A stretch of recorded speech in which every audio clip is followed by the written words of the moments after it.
Oh, okay. Okay. I guess we're I guess we're not thrilled that that I still have yet to fix to fix my stuff, my tape. Got him. Ha ha ha. Ha ha ha. Okay, let me get our background music going. Shy. Thank you for the follow. Thank you so much for the follow. I hope you're doing good.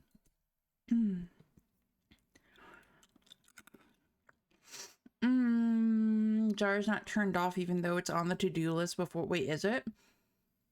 Oops.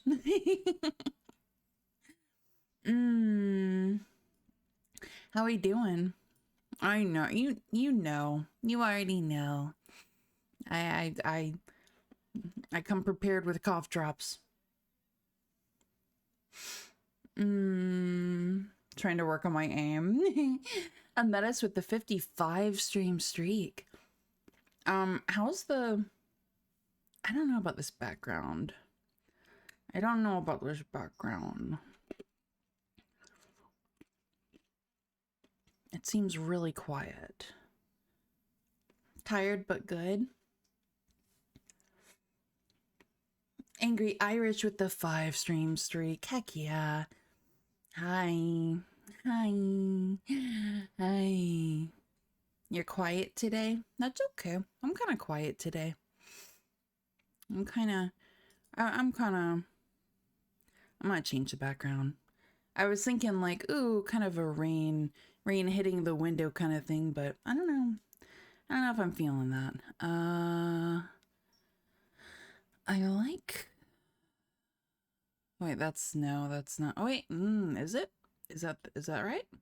Is that right? Maybe. I like this one a lot. This one.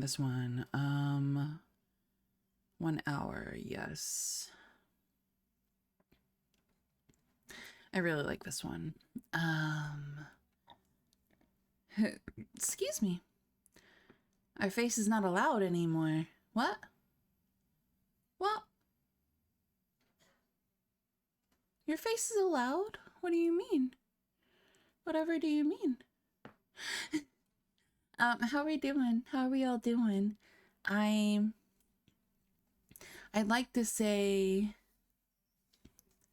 I'm late for a good reason, but it's not. It's for I was messing with my outfits on here.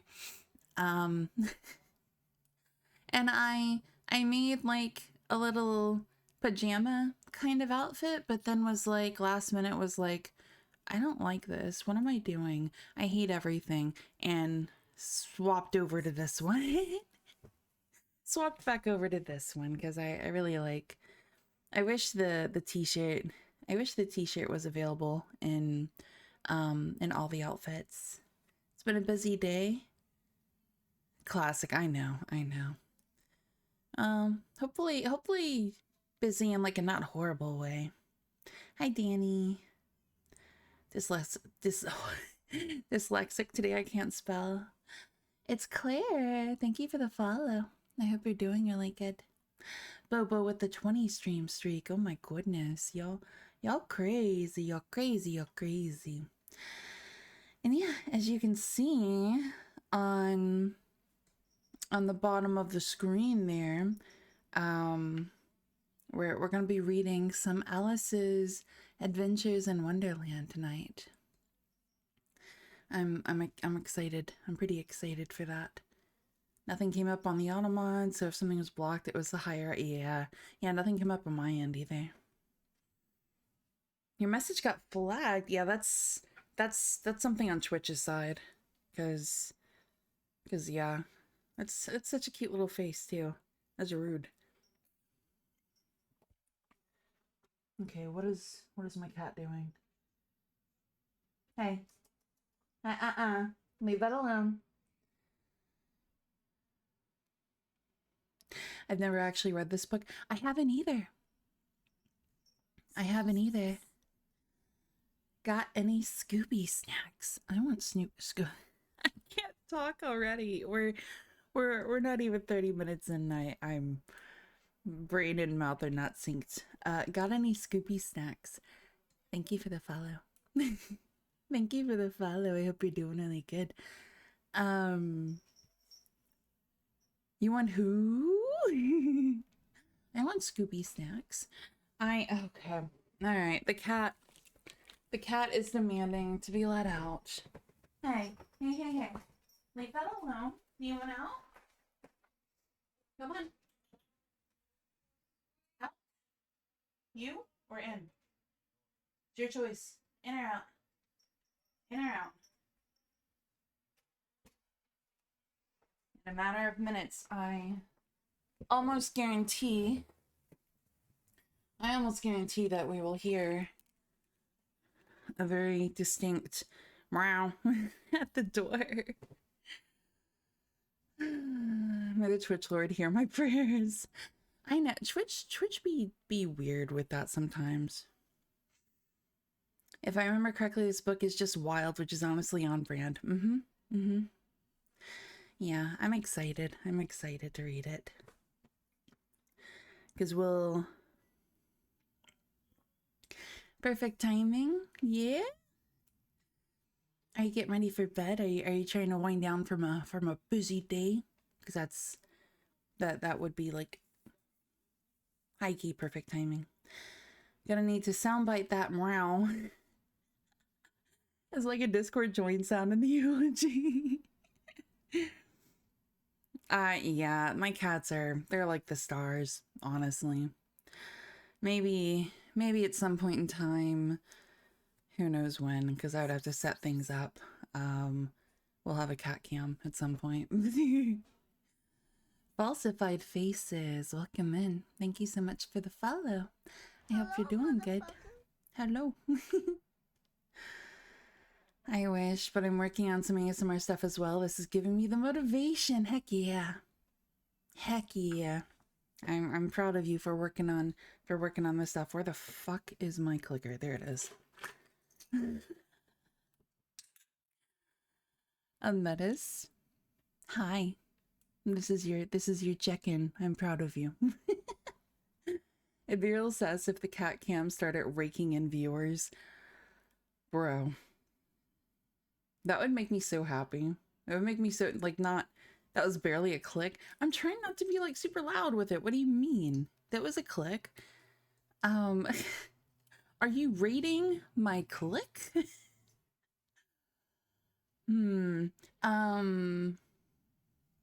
Yeah, I'd be so proud. Like, I love my cats. They're adorable. They're super cute. Yes, okay. On a scale on a scale of clink to clonk, that was a clink. Oh well. 3 out of 10, 1 star. Okay. Loud enough to make me feel alarmed, please. Hey, see? That's literally that's all you need. Oh, get a stretch in. Oh goodness.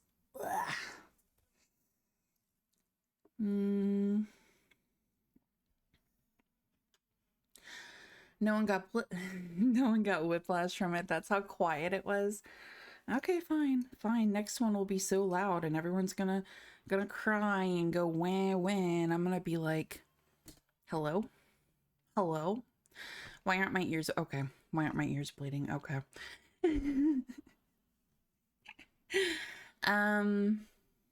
Yeah. Anyway, we are like I said, we're reading some Alice in Wonderland. Let me get that on my screen. Here we go. I should probably grab my glasses, actually. That would probably be for the best. I think it would be. Hi, Civic. We will be reading. Yes, we will.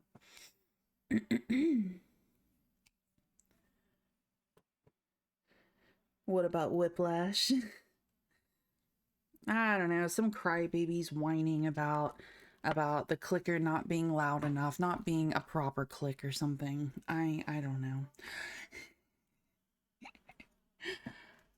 Oh, do I have... Shoot, I don't have a wipe. Okay, that's fine. Reading spectacles have been acquired.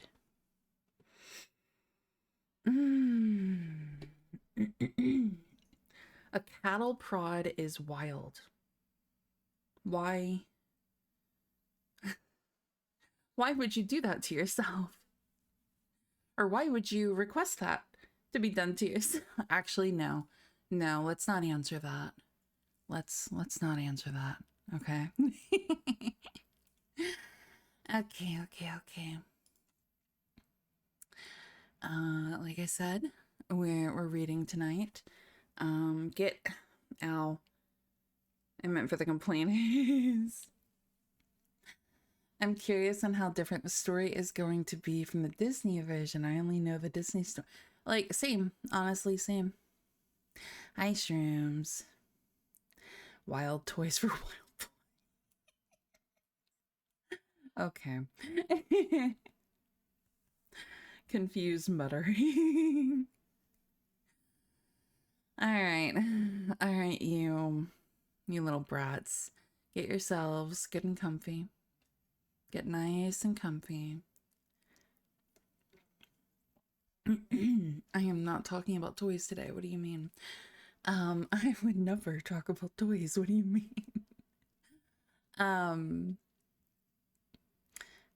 Get nice and comfy. And put me on your side screen while you're doing stuff. Ow. A menace, I swear to God. Put me on your side screen, get stuff done, game, whatever you're doing. Get relaxed and ready for bed, whatever. And we're gonna dig into the story, yeah? So many toys for Brent's leg. Is it why are we throwing things? Why are we having tantrums? Why? Bubbles, there's your clicker check-in. Welcome in. I'm happy to have you here. Welcome to the brat fucking asylum.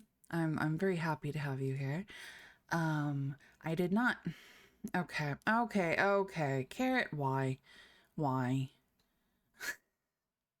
Guys, stop throwing things. Notifications went off as you did. Because of a weak clicker. I literally did it so much closer, like not even a foot away from the microphone this time. Okay. All right. Okay.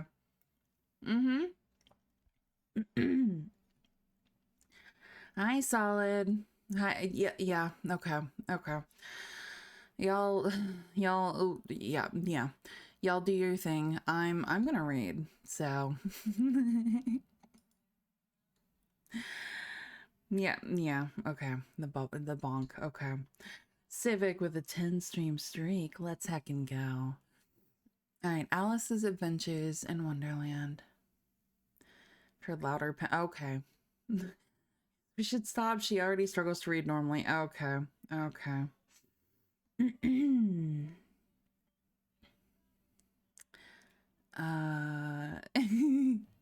Thank you for the lyric, Connie.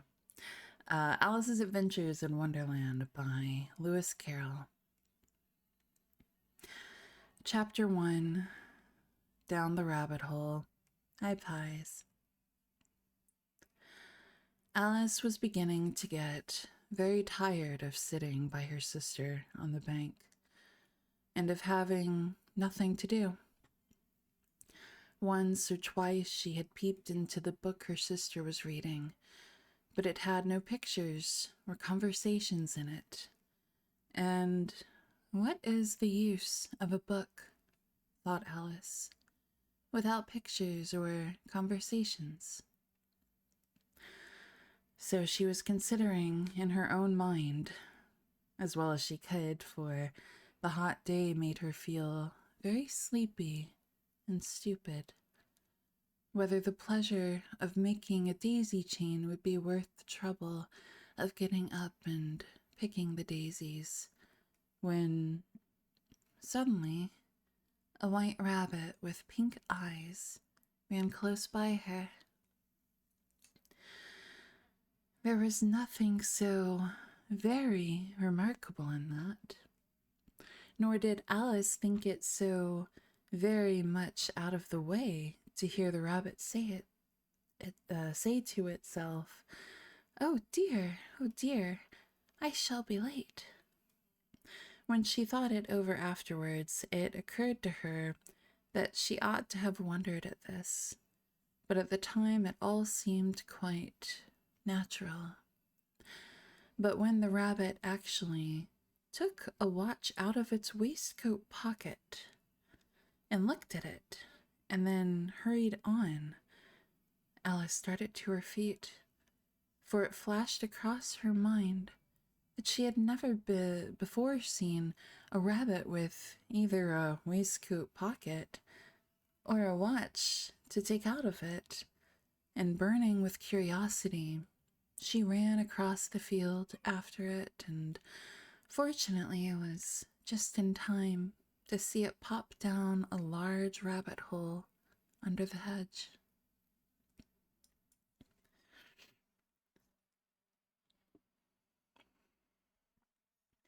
I've just unlocked my memories of a weird alt verse of Alice in Wonderland.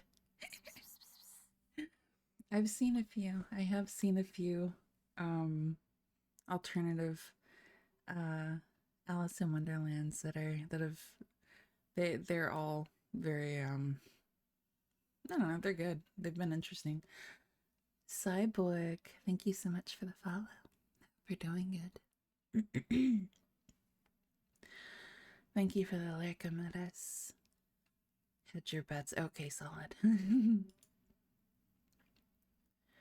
another moment down went Alice after it, never once considering how in the world she was to get out again.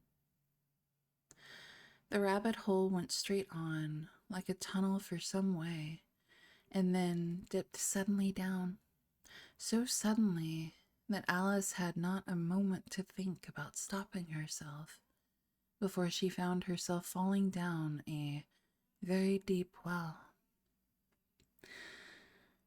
Either the well was very deep, or she fell very slowly, for she had plenty of time as she went down to look about her and to wonder what was going to happen next. First, she tried to look down and make out what she was coming to, but it was too dark to see anything. Then she looked at the sides of the well and noticed that they were filled with cupboards and bookshelves. Here and there she saw maps and pictures hung upon pegs. She took down a jar from one of the shelves as she passed. It was labeled orange marmalade, but to her great disappointment, it was empty. She did not like to drop the jar for fear of killing somebody underneath, so managed to put it into one of the cupboards as she fell past it. Excuse me. Thank you for the hydrate.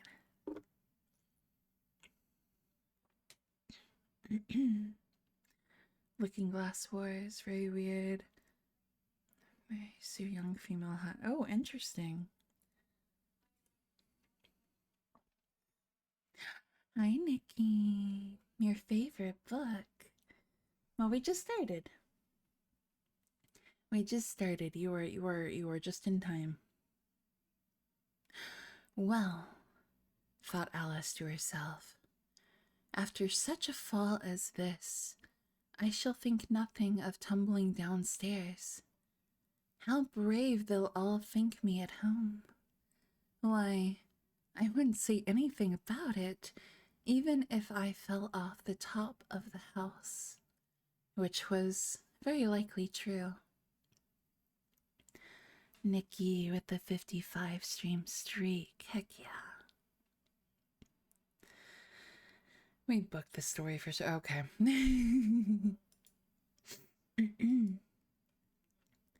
Down, down, down. Would the fall never come to an end?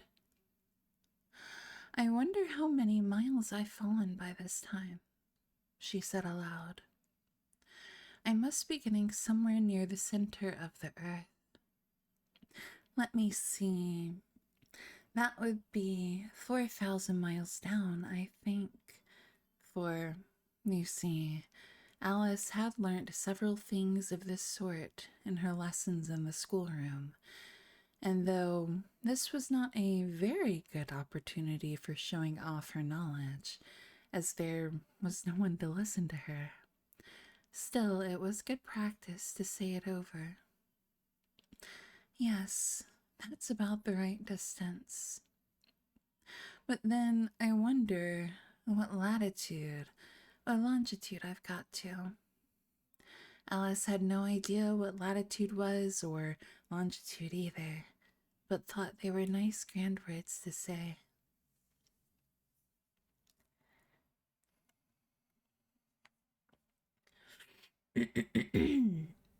Excuse me. Blah, blah, blah.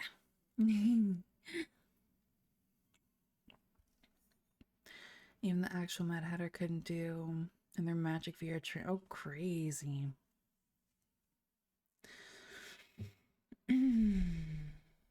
Presently, she began again. I wonder if I shall fall right through the earth. How funny it'll seem to come out among the people that walk with their heads downward. The antipathies, I think. She was rather glad there was no one listening this time, as it didn't sound at all the right word. But I shall have to ask them what the name of the country is, you know. Please, ma'am, is this New Zealand or Australia? And she tried to curtsy as she spoke. Fancy curtsying as you're falling through the air. Do you think you could manage it? And what an ignorant little girl she'll think me for asking. No, it'll never do to ask. Perhaps I shall see it written up somewhere. Down, down, down. There was nothing else to do, so Alice soon began talking again. Dina will miss me very much tonight, I should think. Dina was the cat. I hope they'll remember her saucer of milk at tea time. Dina, my dear, I wish you were down here with me. There are no mice in the air, I'm afraid, but you might catch a bat, and that's very like a mouse, you know. But do cats eat bats, I wonder? And here Alice began to get rather sleepy, and went on saying to herself in a dreamy sort of way, do cats eat bats? Do cats eat bats? And sometimes, do bats eat cats? For, you see, as she couldn't answer either question, it didn't much matter which way she put it. She felt that she was dozing off and had just begun to dream that she was walking hand in hand with Dina and saying to her very earnestly, "Now, Dina, tell me the truth. Did you ever eat a bat?" When suddenly, thump, thump, down she came upon a heap of sticks and dry leaves, and the fall was over. Alice was not a bit hurt, and she jumped up onto her feet in a moment. She looked up, but it was all dark overhead. Before her was another long passage, and the White Rabbit was still in sight, hurrying down it. There was not a moment to be lost. Away went Alice like the wind, and she was just in time to hear it say, as it turned a corner, "Oh, my ears and whiskers, how late it's getting." She was close behind it when she turned the corner, but the rabbit was no longer to be seen. She found herself in a long, low hall, which was lit up by a row of lamps hanging from the roof. That's a baddie set of questions.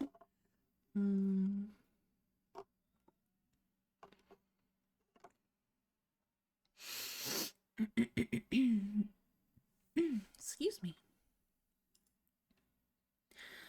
There were doors all around the hall, but they were all locked. And when Alice had been all the way down one side and up the other, trying every door, she walked sadly down the middle, wondering how she was ever to get out again. Suddenly she came upon a little three-legged table, all made of solid glass. There was nothing on it except a tiny golden key, and Alice's first thought was that it might belong to one of the doors of the hall. But, alas, either the locks were too large or the key was too small. But at any rate, it would not open any of them. However, on the second time round, she came upon a low curtain she had not noticed before, and behind it was a little door about 15 inches high. She tried the little golden key in the lock, and to her great delight, it fitted. Alice opened the door and found that it led into a small passage, not much larger than a rat hole. She knelt down and looked along the passage into the loveliest garden you ever saw. How she longed to get out of that dark hall and wander about among those beds of bright flowers and those cool fountains, but she could not even get her head through the doorway. And even if my head would go through, thought poor Alice, it would be of very little use without my shoulders. Oh, how I wish I could shut up like a telescope. I think I could, if I only knew how to begin. For, you see, so many out-of-the-way things had happened lately that Alice had begun to think that very few things indeed were really impossible. There seemed to be no use in waiting by the little door. So she went back to the table, half hoping she might find another key on it, or at any rate a book of rules for shutting people up like telescopes. This time she found a little bottle on it, which certainly was not here before, said Alice. And round the neck of the bottle was a paper label with the words, "Drink me," beautifully printed on it in large letters. Thank you for the stretch. Yeah. Big stretch.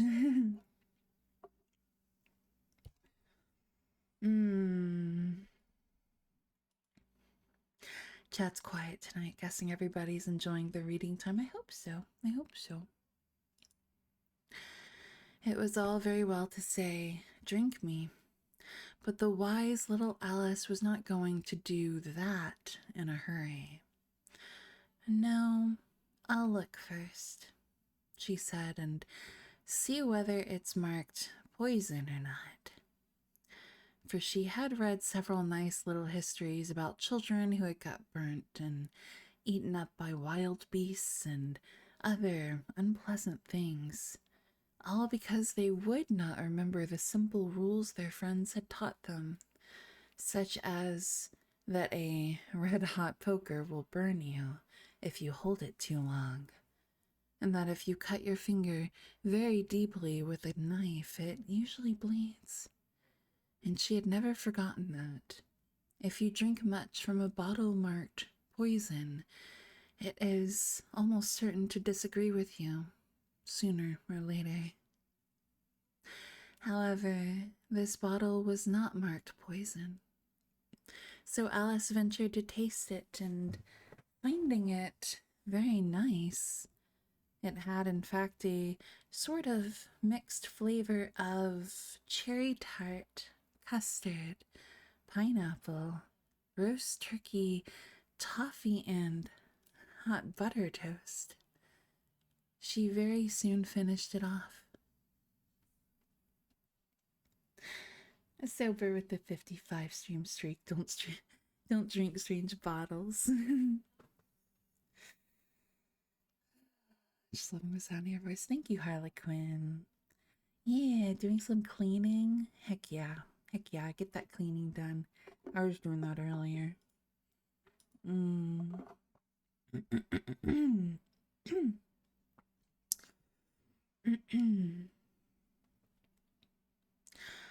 What a curious feeling, said Alice. I must be shutting up like a telescope. And so it was indeed. She was now only 10 inches high, and her face brightened up at the thought that she was now the right size for going through the little door into that lovely garden. First, however, she waited for a few minutes to see if she was going to shrink any further.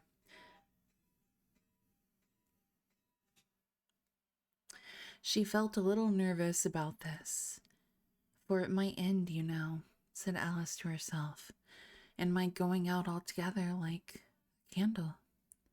I wonder what I should be like then. And she tried to fancy what the flame of a candle is like after the candle is blown out, for she could not remember ever having seen such a thing. After a while, finding that nothing more happened, she decided on going into the garden at once. But, alas for poor Alice, when she got to the door, she found she had forgotten the little golden key, and when she went back to the table for it, she found she could not possibly reach it. She could see it quite plainly through the glass, and she tried her best to climb up one of the legs of the table, but it was too slippery. And when she had tired herself out with trying, the poor little thing sat down and cried.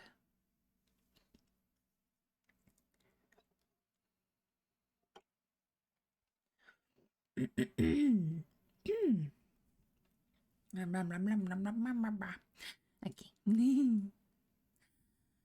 Come, there's no use in crying like that, said Alice to herself rather sharply. I advise you to leave off this minute. She generally gave herself very good advice, though she very seldom followed it, and sometimes she scolded herself so severely as to bring tears into her eyes.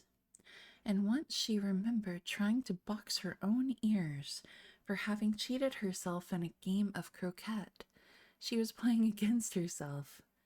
For this curious child was very fond of pretending to be two people. But it's no use now, thought poor Alice, to pretend to be two people. Why, there's hardly enough of me left to make one respectable person.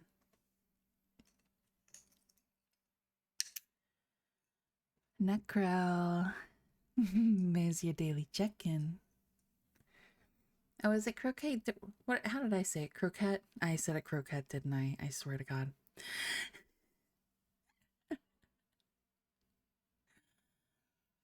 I'm doing amazing with my pronunciation lately. I am. Aren't y'all proud? Aren't y'all proud of me? I did say a croquette. I see it now. Croquet, yeah. Mm. Soon her eye fell on a little glass box that was lying under the table. She opened it and found in it a very small cake, on which the words, "Eat me," were beautifully marked in currants. "Well, I'll eat it," said Alice, "and if it makes me grow larger, I can reach the key, and if it makes me grow smaller, I can creep under the door, so either way I'll get into the garden, and I don't care which happens." You exist just to cause pain. Wild.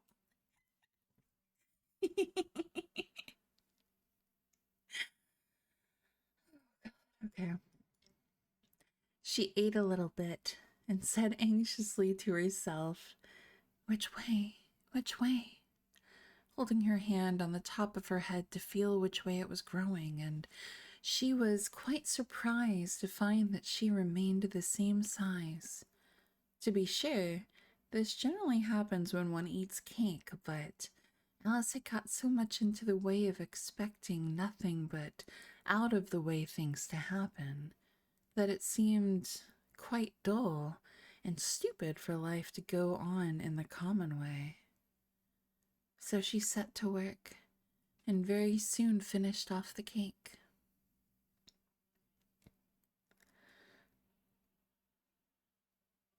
Just pulled your back with this. Oh, goodness. Oh, I'm sorry. I'm sorry to hear that. Do a good stretch. When I fuck up my back, I do I can't remember what the pose is called. What, like, it's like a yoga pose, but it really helps. Ah. Hey, dark man. Okay. Chapter 2. Yeah, I see how it helps. It does help. There's a specific pose that I'll do, but yeah. It's one of the cat poses, I think. I don't know. I don't do yoga. I don't. Can't move or else it'll oh yeah. Or it'll sense I'm onto it. Oh no. Okay. Chapter 2. The Pool of Tears. "Curiouser and curiouser," cried Alice. She was so much surprised that for the moment she quite forgot how to speak good English. "Now I'm opening out like the largest telescope that ever was. Goodbye, feet." For when she looked down at her feet, they seemed to be almost out of sight. They were getting so far off. "Oh, my poor little feet. I wonder who will put on your shoes and stockings for you now, dears. I'm sure I shan't be able. I shall be a great deal too far off to trouble myself about you. You must manage the best way you can. But I must be kind to them," thought Alice, "or perhaps they won't walk the way I want to go. Let me see. I'll give them a new pair of boots every Christmas." And she went on planning to herself how she would manage it. They must go by the carrier, she thought, and how funny it'll seem, sending presents to one's own feet, and how odd the directions will look. Alice's right foot, Esquire, hearthrug, near the fender, with Alice's love. Oh dear, what nonsense I'm talking. Just then her head struck against the roof of the hall. In fact, she was now more than 9 feet high, and she at once took up the little golden key and hurried off to the garden door. Poor Alice! It was as much as she could do, lying down on one side, to look through into the garden with one eye. But to get through was more hopeless than ever. She sat down and began to cry again.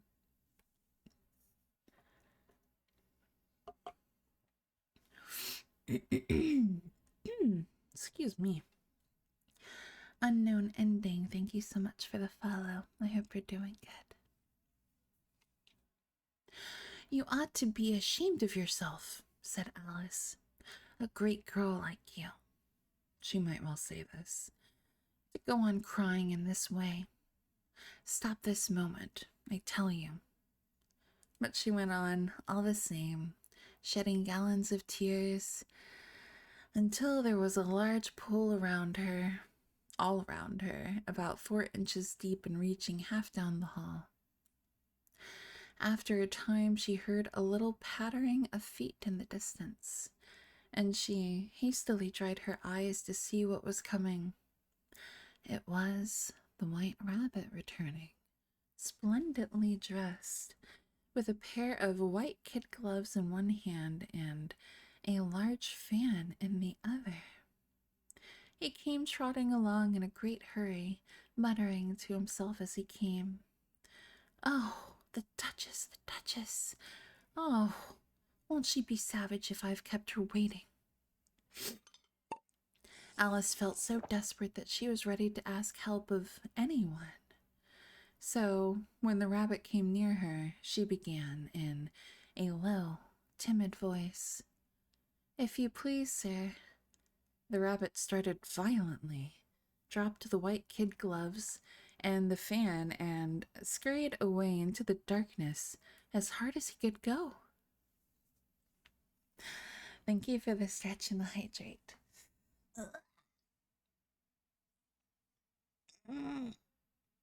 Oh, goodness.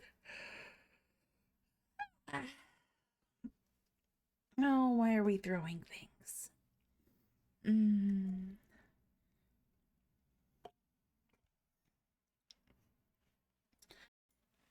You literally do. Yes, you do.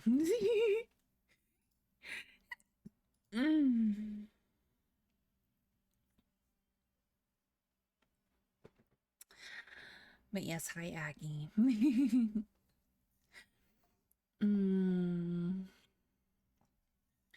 you have a good nap? I hope you had a good nap.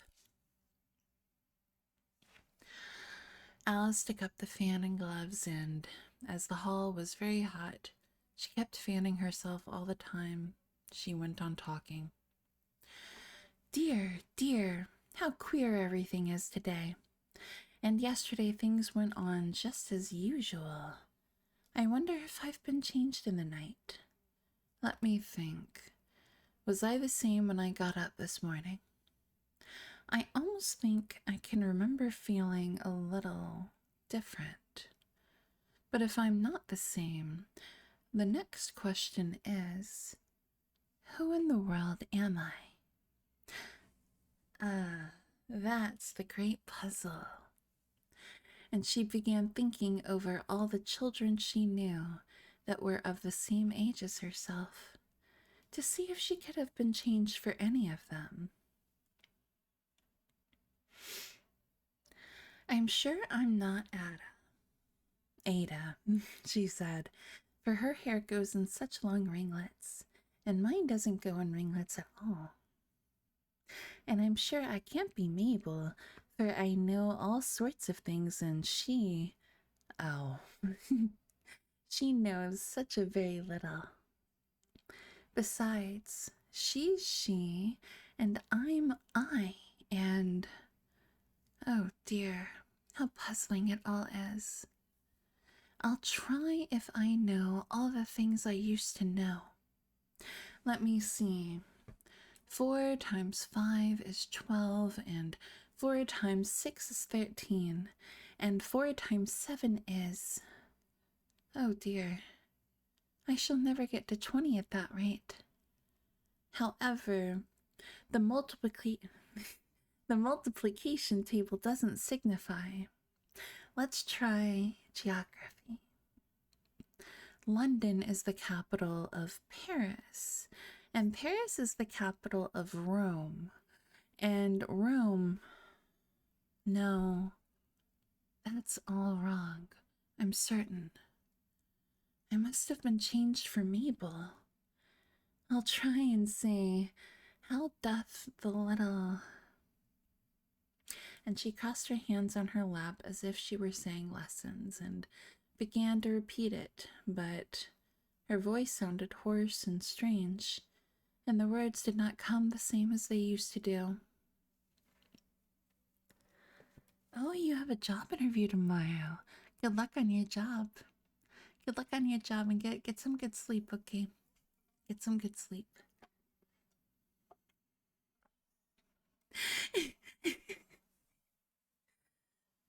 Listen, I tried.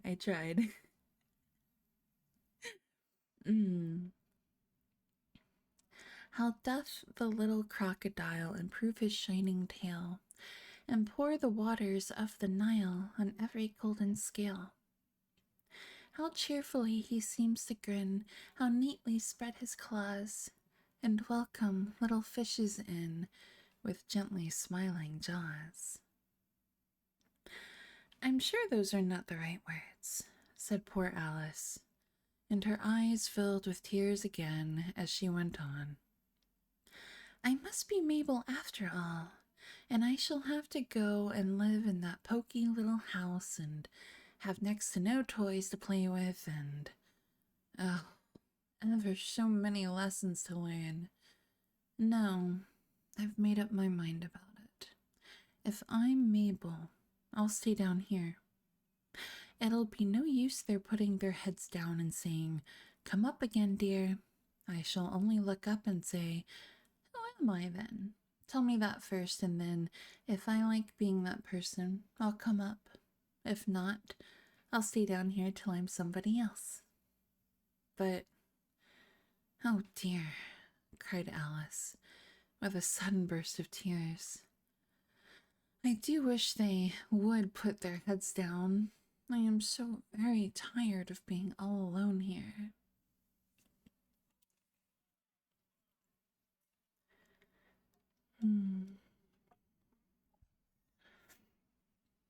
As she said this, she looked down at her hands and was surprised to see that she had put on one of the rabbit's little white kid gloves while she was talking. How can I have done that, she thought. I must be growing small again. She got up and went to the table to measure herself by it and found that, as nearly as she could guess, she was now about 2 feet high and was going on shrinking rapidly. She soon found out that the cause of this was the fan she was holding, and she dropped it hastily, just in time to avoid shrinking away altogether. That was a narrow escape, said Alice, a good deal frightened at the sudden change, but very glad to find herself still in existence. And now for the garden. And she ran with all speed back to the little door, but, alas, the little door was shut again, and the little golden key was lying on the glass table as before. And things are worse than ever, thought the poor child, for I never was so small as this before, never. And I declare it's too bad, that it is.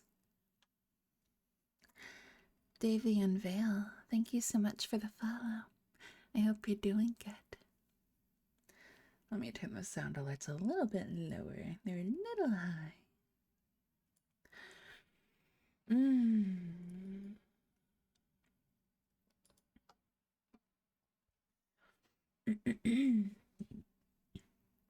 Why you bonk? Why? As she said these words, her foot slipped, and in another moment, splash, she was up to her chin in salt water. Her first idea was that she had somehow fallen into the sea, and in that case, I can go back by railway, she said to herself. Alice had been to the seaside once in her life and had come to the general conclusion that wherever you go to on the English coast, you find a number of bathing machines in the sea, some children digging in the sand with wooden spades, and then a row of lodging houses, and behind them a railway station. However, she soon made out that she was in the pool of tears which she had wept when she was 9 feet high. Hi, Limed. I just saw your little thingy up there. Hi, Ken. Welcome in. I wish I hadn't cried so much, said Alice, as she swam about trying to find her way out. I shall be punished for it now, I suppose, by being drowned in my own tears. That will be a queer thing, to be sure. However, everything is queer today. Just then she heard something splashing about in the pool a little way off, and she swam near to make out what it was. At first she thought it must be a walrus or hippopotamus, but then she remembered how small she was now, and she soon made out that it was only a mouse that had slipped in like herself. Would it be of any use now, thought Alice, to speak to this mouse?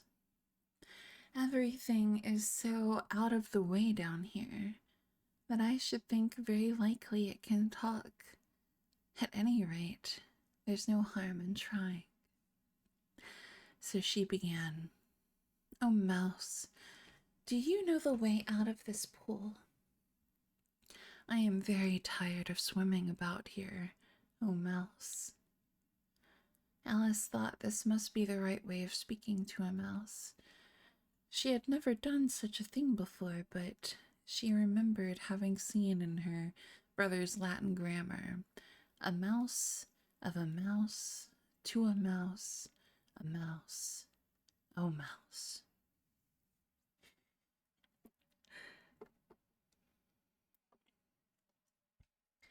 The mouse looked at her rather inquisitively and seemed to her to wink with one of its little eyes, but it said nothing. Perhaps it doesn't understand English, thought Alice. I dare say it's a French mouse, come over with William the Conqueror, for, with all her knowledge of history, Alice had no very clear notion how long ago anything had happened. So she began again. Oh no. Oh no, it's written in French. Où est ma chat? Où est ma chat? I don't know how to say this. Which was the first sentence in her French lesson book. The mouse gave a sudden leap out of the water. Good luck with French. Out of the water and seemed to quiver all over with fright. Oh, I beg your pardon. Okay, that's ma chat, un chat. Chat is cat. Okay. Où est ma chat?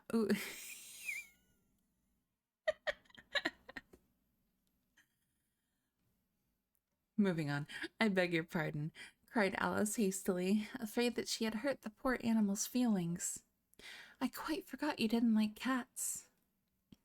Not like cats, cried the mouse in a shrill, passionate voice. Would you like cats if you were me?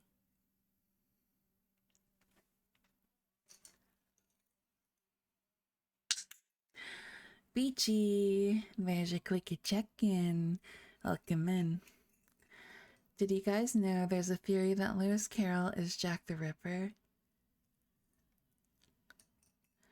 This was said earlier. No, I didn't know that. I didn't know that. What? No, have a good night, Salad. Well, does my... Why? Does my model have feet? Yeah, it does. It does.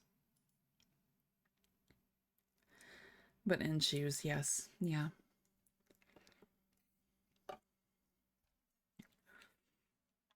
Well, perhaps not. Proof. You're not getting toesies for free in this economy. Well, perhaps not, said Alice in a soothing tone. Don't be angry about it. And yet I wish I could show you our cat Dinah. No. Kind of homeless. I think you'd take a fancy to cats if you could only see her. She is such a dear, quiet thing, Alice went on, half to herself, as she swam lazily about in the pool. And she sits purring so nicely by the fire, licking her paws and washing her face. And she is such a nice, soft thing to nurse. And she's such a capital one for catching mice. Oh, I beg your pardon, cried Alice again, for this time the mouse was bristling all over, and she felt certain it must be really offended. We won't talk about her any more if you'd rather not. We indeed, cried the mouse, who was trembling down to the end of his tail. As if I would talk on such a subject. Our family always hated cats. Nasty, low, vulgar things. Don't let me hear the name again. I won't indeed, said Alice, in a great hurry to change the subject of conversation. Are you fond of dogs? The mouse did not answer. So Alice went on eagerly. There is such a nice little dog near our house I should like to show you. A little bright-eyed terrier, you know, with, such long curly brown hair. And it'll fetch things when you throw them, and it'll sit up and beg for its dinner, and all sorts of things. I can't remember half of them. And it belongs to a farmer, you know, and he says it's so useful. It's worth £100. He says it kills all the rats and... Oh dear, cried Alice in a sorrowful tone. I'm afraid I've offended it again. For the mouse was swimming away from her as hard as it could go, and making quite a commotion in the pool as it went.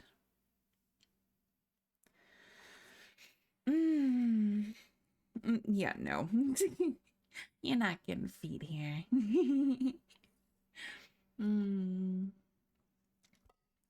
There are plenty of other streams you can get feet for. Or feet from. Yeah. Where was I? So she called softly after it. Mouse dear, do come back again, and we won't talk about cats or dogs either, if you don't like them. When the mouse heard this, it turned round and swam slowly back to her. Its face was quite pale with passion, Alice thought, and it said in a low, trembling voice, Let us get to the shore, and then I'll tell you my history, and you'll understand why it is I hate cats and dogs. It was high time to go, for the pool was getting quite crowded with the birds and animals that had fallen into it. There were a duck and a dodo, a lory and an eaglet, and several other curious creatures. Alice led the way, and the whole party swam to the shore.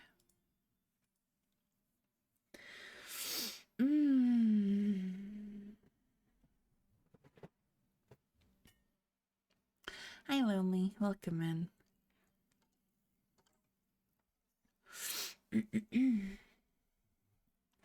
Yeah, it's story time.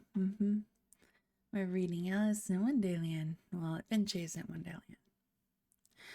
Chapter 3. A Caucus Race and a Long Tail.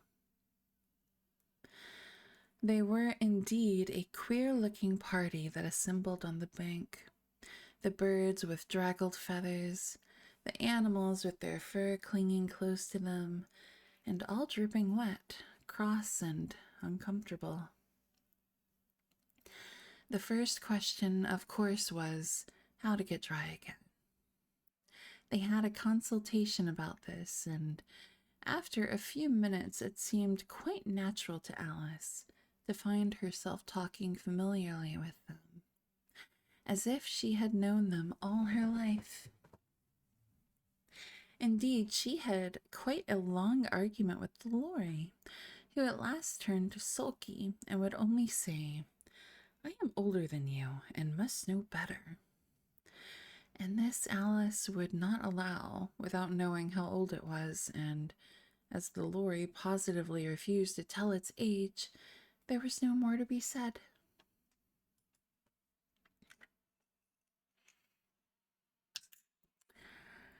Jodis? Jotis? Jadis? Please correct me if you feel up to it. I know my pronunciation is but. Thank you for being here. I'm proud of you.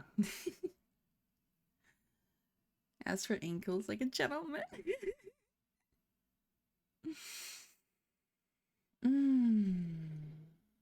That's right. Okay, thank you, thank you, thank you.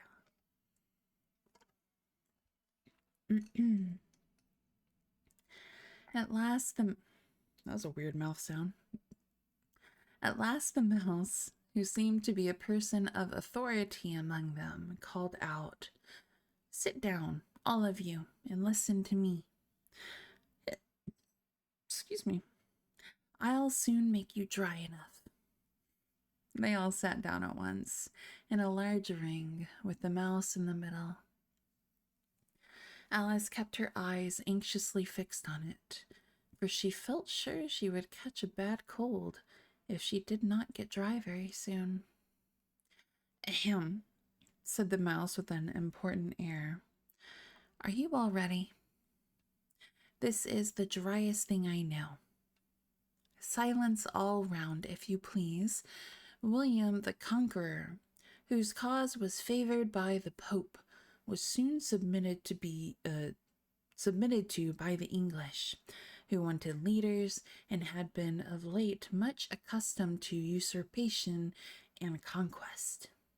Edwin and Morcar, the Earls of Mercia and Northumbria." "Ugh," said the Lori with a shiver. "I beg your pardon," said the mouse, frowning, but very politely. "Did you speak?"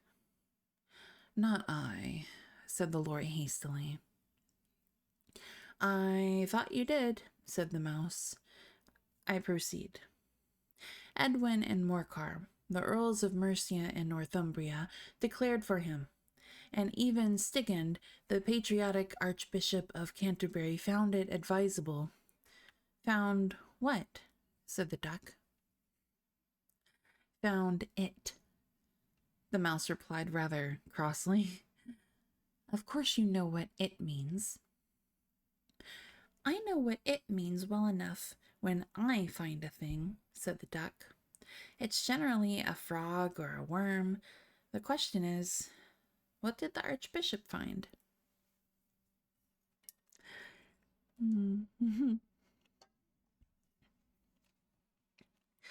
The mouse did not notice this question, but hurriedly went on. "Found it advisable to go with Edgar Atheling to meet William and offer him the crown. William's conduct at first was moderate, but the insolence of his Normans— How are you getting on now, my dear?" it continued, turning to Alice as it spoke. "As wet as ever," said Alice in a melancholy tone. "It doesn't seem to dry me at all." "In that case," said the dodo solemnly, rising to its feet, "I move that the meeting adjourn for the immediate adoption of more energetic remedies." "Speak English," said the eaglet. "I don't know the meaning of half those long words, and what's more, I don't believe you do either." And the eaglet bent down its head to hide a smile. Some of the other birds tittered audibly. Junior Beast Gaming, thank you so much for the follow. I hope you're doing good.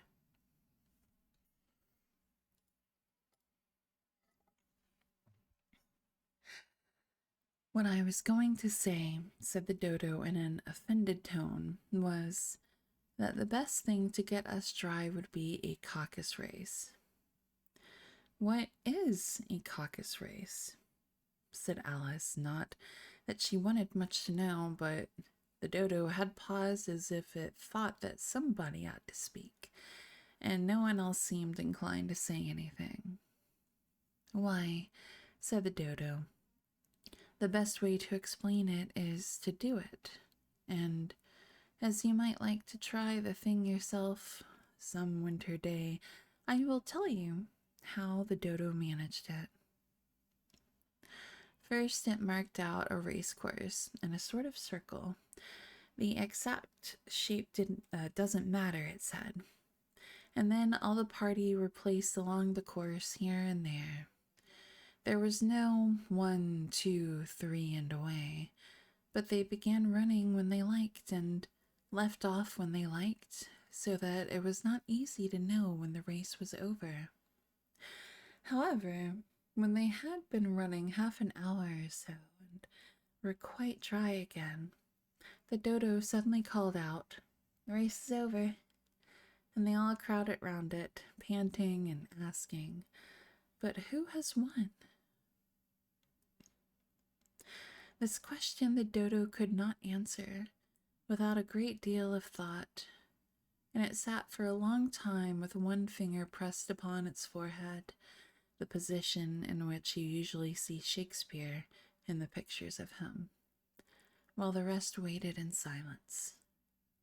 At last the dodo said, "Everybody has won, and all must have prizes." "But who is to give the prizes?" quite a chorus of voices asked. "Why, she, of course," said the dodo, pointing to Alice with one finger, and the whole party at once crowded round her, calling out in a confused way, "Prizes! Prizes!" Story isn't vastly different from the I agree.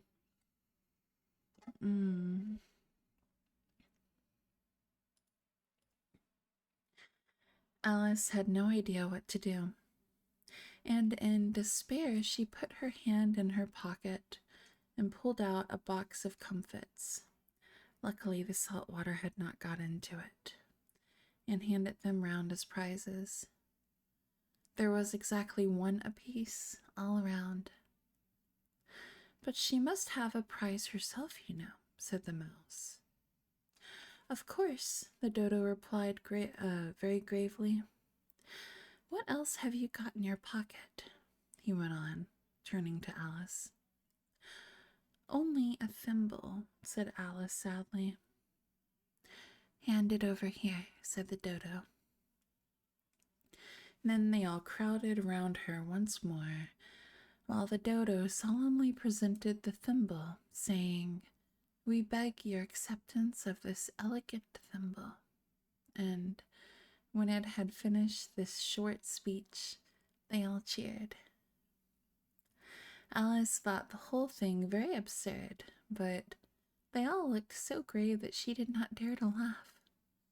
And as she could not think of anything to say, she simply bowed and took the thimble, looking as solemn as she could.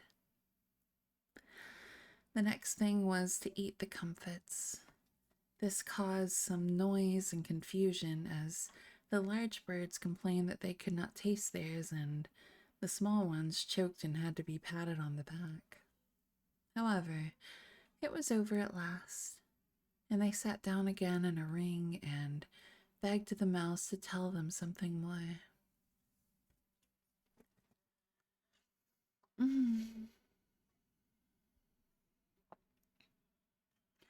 Animated version was fairly faithful to the book. To take a lot more liberty. I've been a part of 2 different play adaptations. That's cool. Ton of ways to portray. Of course.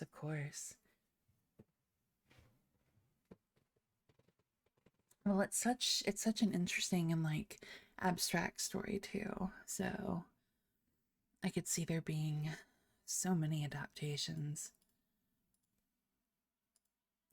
You promised to tell me your history, you know, said Alice, and why it is you hate C&D, she added in a whisper, half afraid that it would be offended again. Mine is a long and a sad tale, said the mouse, turning to Alice and sighing. It is a long tale, certainly, said Alice, looking down with wonder at the mouse's tail. But why do you call it sad? And she kept on puzzling about it while the mouse was speaking, so that her idea of the tale was something like this.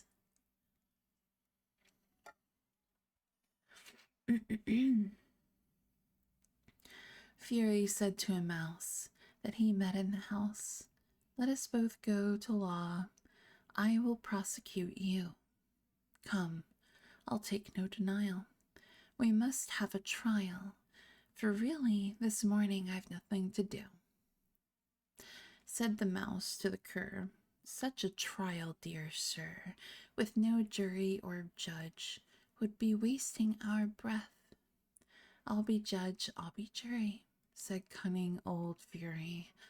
"I'll try the whole cause and condemn you to death." "You are not attending," said the mouse to Alice severely. "What are you thinking of?" "I beg your pardon," said Alice very humbly. "You had got to the fifth bend, I think." "I had not," cried the mouse, sharply and very angrily. "A knot," said Alice, always ready to make herself useful, and looking anxiously about her. "Oh, do let me help to undo it." "I shall do nothing of the sort," said the mouse, getting up and walking away. "You insult me by talking such nonsense."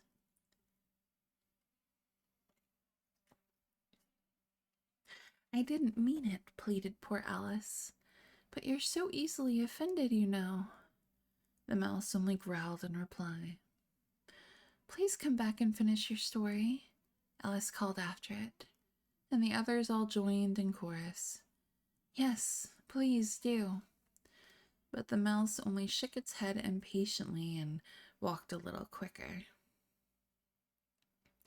"What a pity you wouldn't stay," sighed the Lory, as soon as it was quite out of sight. And an old crab took the opportunity of saying to her daughter, "Ah, my dear, let this be a lesson to you never to lose your temper." "Hold your tongue, Ma," said the young crab a little snappishly. "You're enough to try the patience of an oyster." "I wish I had our Dina here. I know I do." It's probably pronounced Dinah. I'm going to say Dinah. "I wish I had our Dinah here. I know I do," said Alice aloud, addressing nobody in particular. "She'd soon fetch it back." "And who is Dinah, if I might venture to ask the question?" said the Lory. "Silly kitty, thank you so much for the follow. I hope you're doing good."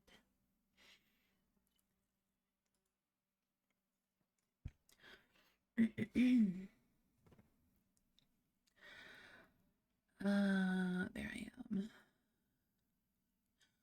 Alice replied eagerly, for she was always ready to talk about her pet.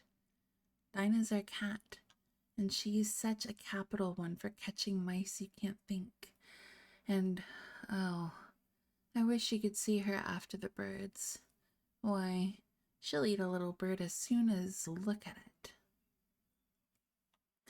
This speech caused a remarkable sensation among the party. Some of the birds hurried off at once. One old magpie began wrapping itself up very carefully, remarking, "I really must be getting home. The night air doesn't suit my throat." And a canary called out in a trembling voice to its children, "Come away, dears. It's high time you were all in bed." On various pretexts, they all moved off, and Alice was soon left alone. I wish I hadn't mentioned Dinah, she said to herself in a melancholy tone. Nobody seems to like her down here, and I am sure she's the best cat in the world. Oh, my dear Dinah, I wonder if I shall ever see you any more. And here poor Alice began to cry again, for she felt very alone. She felt very lonely and low-spirited. In a little while, however, she again heard a little pattering of footsteps in the distance, and she looked up eagerly, half hoping that the mouse had changed his mind and was coming back to finish his story.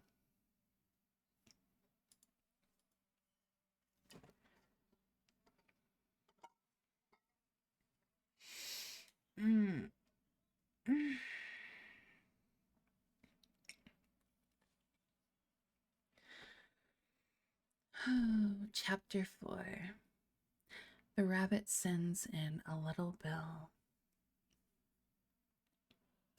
It was the white rabbit, trotting slowly back again, and looking anxiously about as it went, as if it had lost something, and she heard it muttering to itself, "The Duchess, the Duchess! Oh, my dear paws! Oh, my fur and whiskers! She'll get me executed, as sure as ferrets are ferrets. Where can I have dropped them, I wonder?" Alice guessed in a moment that it was looking for the fan and the pair of white kid gloves, and she very good-naturedly began, excuse me, and she very good-naturedly began hunting about for them. But they were nowhere to be seen. Everything seemed to have changed since her swim in the pool, and the great hall with the glass table and the little door had vanished completely.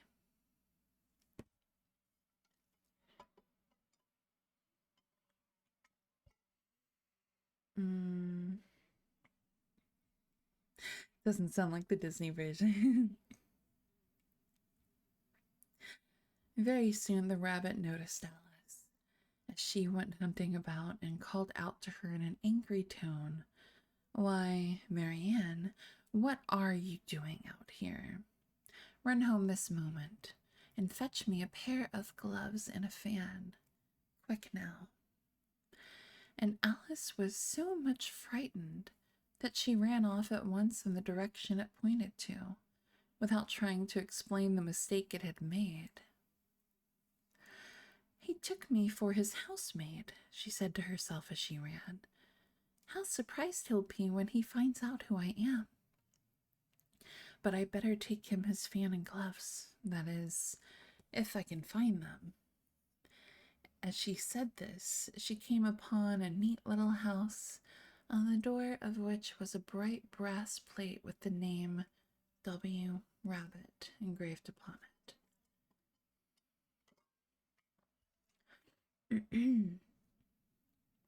She went in without knocking, and hurried upstairs, in great fear lest she should meet the real Mary Ann, and be turned out of the house before she had found the fan and gloves. "How queer it seems," Alice said to herself, "to be going messages for a rabbit. I suppose Dinah will be sending me on messages next." And she began fancying the sort of thing that would happen. "Miss Alice, come here directly and get ready for your walk." "Coming in a minute, nurse, but I've got to see that the mouse doesn't get out. Only, I don't think," Alice went on, "that they'd let Dinah stop in the house if it began ordering people about like that."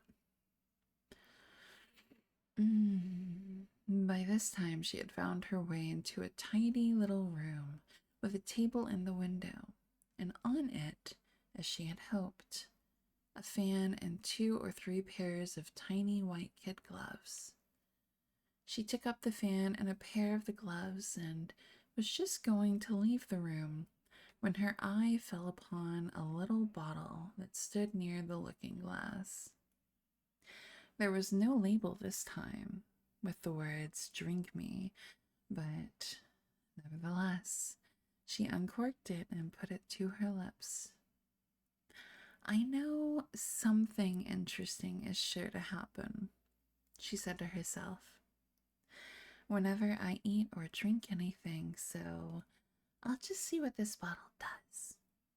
I do hope it'll make me grow large again, for really I'm quite tired of being such a tiny little thing. It did so indeed, and much sooner than she had expected. Before she had drunk half the bottle, she found her head pressing against the ceiling and had to stoop to save her neck from being broken. She hastily put down the bottle, saying to herself, "That's quite enough. I hope I shan't grow any more. As it is, I can't get out that door. I do wish I hadn't drunk quite so much." Alas, it was too late to wish that. She went on growing and growing, and very soon had to kneel down on the floor. In another minute there was not even room for this, and she tried the effect of lying down with one elbow against the door, and the other arm curled round her head. Still she went on growing, and, as a last resort, she put one arm out of the window and one foot up the chimney and said to herself, "Now I can do no more. Whatever happens, what will become of me?" Luckily for Alice, the little magic bottle had now had its full effect, and she grew no larger. Still, it was very uncomfortable, and as there seemed to be no sort of chance of her ever getting out of the room again, no wonder she felt unhappy.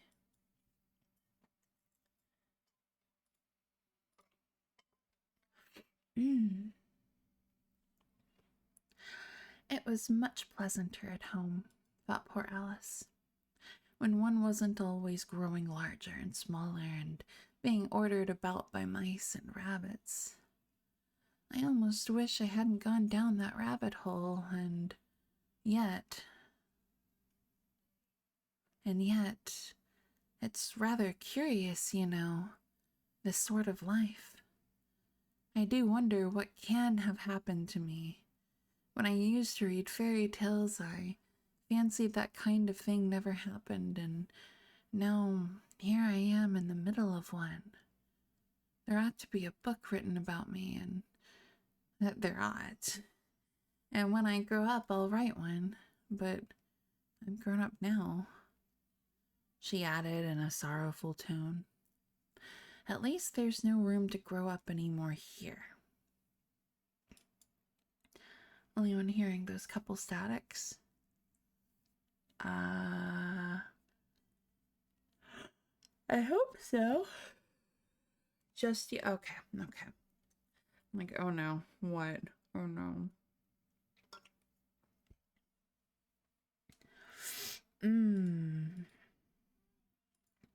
But then, thought Alice, shall I never get any older than I am now?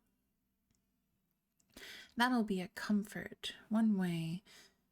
Never to be an old woman, but then always to have lessons to learn. Oh, I shouldn't like that. "Oh, you foolish Alice," she answered herself. "How can you learn lessons in here? Why, there's hardly room for you, and no room at all for any lesson books." And so she went on, taking first one side and then the other, and making quite a conversation of it altogether. But after a few minutes she heard a voice outside and stopped to listen. "Marianne, Marianne," said the voice, "fetch me my gloves this moment." Then came a little pattering of feet on the stairs. Alice knew it was the rabbit coming to look for her, and she trembled till she shook the house, quite forgetting that she was now about 1,000 times as large as the rabbit, and had no reason to be afraid of it. Presently the rabbit came up to the door and tried to open it, but as the door opened inwards and Alice's elbow was pressed hard against it, that attempt proved a failure. Alice heard it say to itself, "Then I'll go round and get in at the window." "That you won't," thought Alice, and after waiting till she fancied she heard the rabbit just under the window, she suddenly spread out her hand and made a snatch in the air. She did not get a hold of anything, but she heard a little shriek and a fall, and a crash of broken glass, from which she concluded that it was just possible it had fallen into a cucumber frame or something of the sort. Just making sure it doesn't stream to... Yeah, I appreciate that. I do. Hitmanic with the 30 stream streak. Hi, welcome in.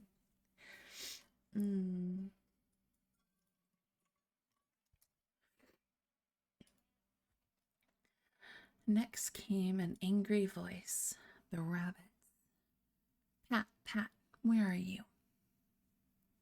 And then a voice she had never heard before. "Sure then, I'm here, digging for apples, your honor." "Digging for apples indeed," said the rabbit angrily. "Here, come and help me out of this." Sounds of more broken glass. "Now tell me, Pat, what's that in the window?" "Sure, it's an arm, your honor." He pronounced it arum. An arum. "An arm, you goose. Who ever saw one that size? Why, it fills the whole window." "Sure it does, your honor, but it's an arm for all that." "Well, it's got no business there at any rate. Go and take it away." There was a long silence after this, and Alice could only hear whispers now and then, such as, "Sure, I don't like it, your honor, at all.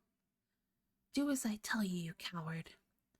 And at last she spread out her hand again and made another snatch in the air.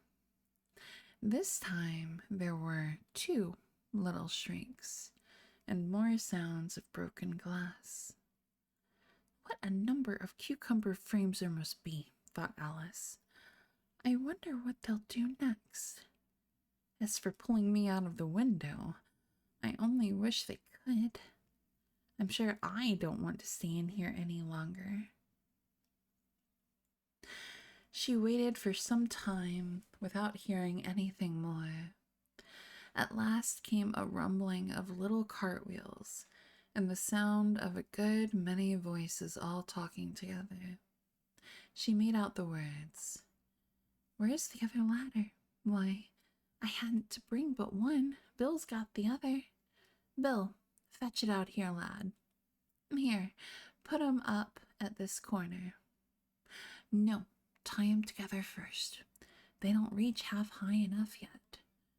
Oh, they'll do well enough. Don't be particular. Here, Bill, catch hold of this rope. Will the roof bear?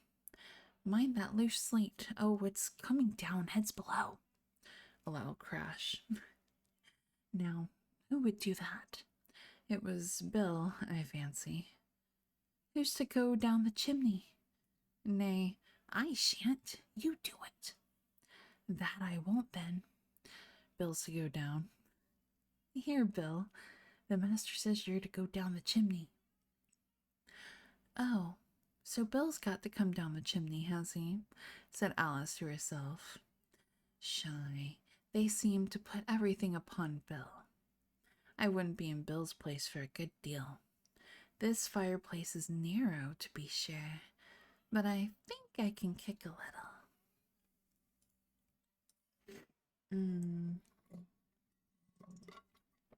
Oh, believe we just finished our tea. Hi, Jade. Welcome in. She drew her foot as far down the chimney as she could and waited till she heard a little animal. She couldn't guess of what sort it was, scratching and scrambling about in the chimney close above her. Then, saying to herself, "This is Bill," she gave one sharp kick and waited to see what would happen next. The first thing she heard was a general chorus of, "There goes Bill." Then the rabbit's voice along, "Catch him, you by the hedge." Then silence, and then another confusion of voices. "Hold up his head, brandy now. Don't choke him. How was it, old fellow? What happened to you? Tell us all about it." Last came a little feeble squeaking voice. "That's Bill," thought Alice. "Well, I hardly know. No more, thank ye. I'm better now. But I'm a deal too flustered to tell you. All I know is something comes at me like a jack-in-the-box, and up I goes like a skyrocket." "So you did, old fellow," said the others. "We must burn the house down," said the rabbit's voice, and Alice called out as loud as she could, "If you do, I'll set Dinah at you." There was a dead silence instantly, and Alice thought to herself, "I wonder what they will do next. If they had any sense, they'd take the roof off." After a minute or two, they began moving about again, and Alice heard the rabbit say, "A barrowful will do to begin with." A barrowful of what? Thought Alice. But she had not long to doubt, for the next moment a shower of little pebbles came rattling in at the window, and some of them hit her in the face. "I'll put a stop to this," she said to herself, and shouted out, "You'd better not do that again," which produced another dead silence.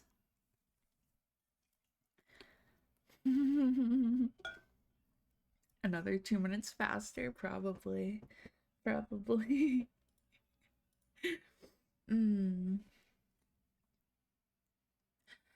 Alice noticed with some surprise that the pebbles were all turning into little cakes as they lay on the floor, and a bright idea came into her head.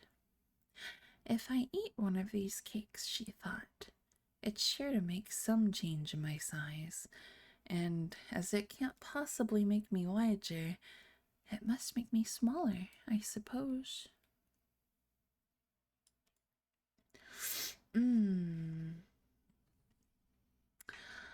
Hi, Ragnarel. Hi. I'm afraid to ask what happens, so I'm just gonna go back to my book.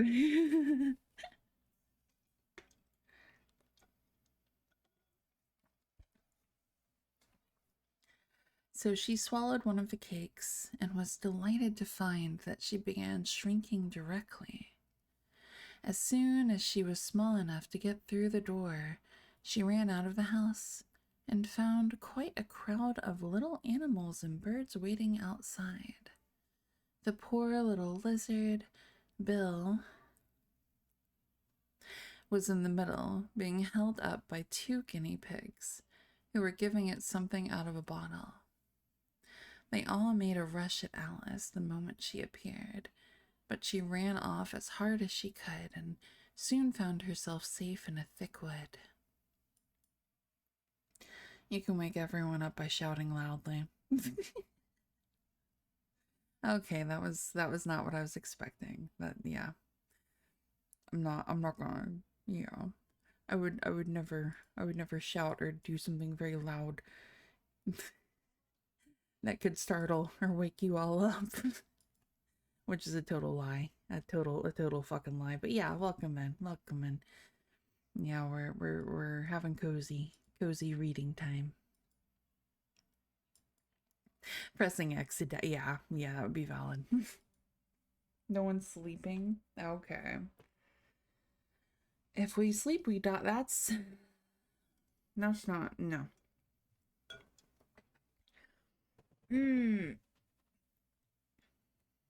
Ignores the Pikachu clip. I know. And Carrot's lurking. Yeah, Carrot's, I'm sure Carrot's doing other things right now. Oh, buy food. The first thing I've got to do, said Alice to herself, as she wandered about in the wood, is to grow to my right size again.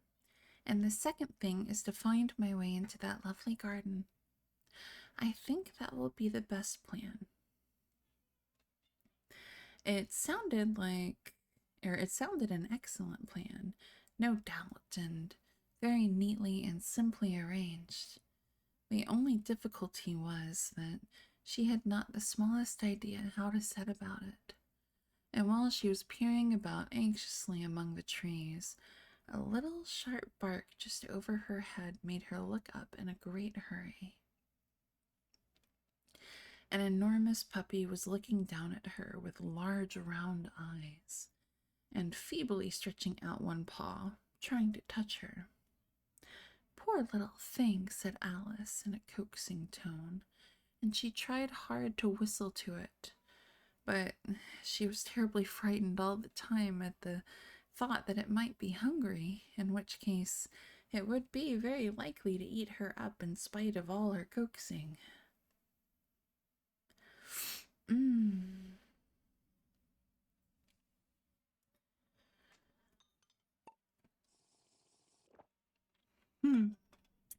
Lurking in the hearts of Banshee's viewers, that's true.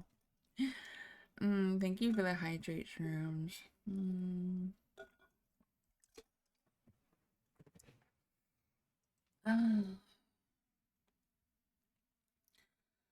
Hardly knowing what she did, she picked up a little bit of stick and held it out to the puppy, whereupon the puppy jumped into the air off all its feet at once with a yelp of delight, and rushed at the stick, and made believe to worry it.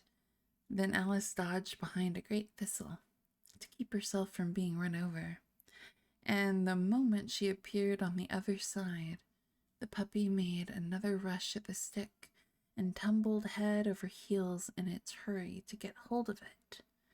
Then Alice, thinking it was very like having a game of play with a cart horse, and expecting every moment to be trampled under its feet, ran round the thistle again.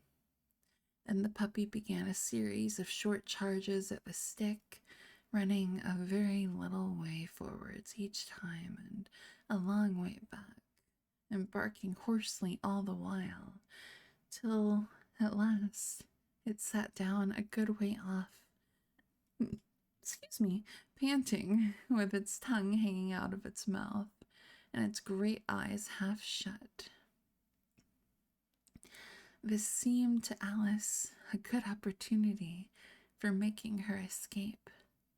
So she set off at once and ran till she was quite tired and out of breath, until the puppy's bark sounded quite faint in the distance. And yet, what a dear little puppy it was, said Alice, as she leaned against a buttercup to rest herself, and fanned herself with one of the leaves. I should have liked teaching it tricks very much if I'd only been the right size to do it. Oh dear, I'd nearly forgotten that I've got to grow up again. Let me see. How is it to be managed? I suppose I ought to eat or drink something or other, but the great question is, what? The great question certainly was, what? Alice looked all round her at the flowers and the blades of grass, but she did not see anything that looked like the right thing to eat or drink under the circumstances.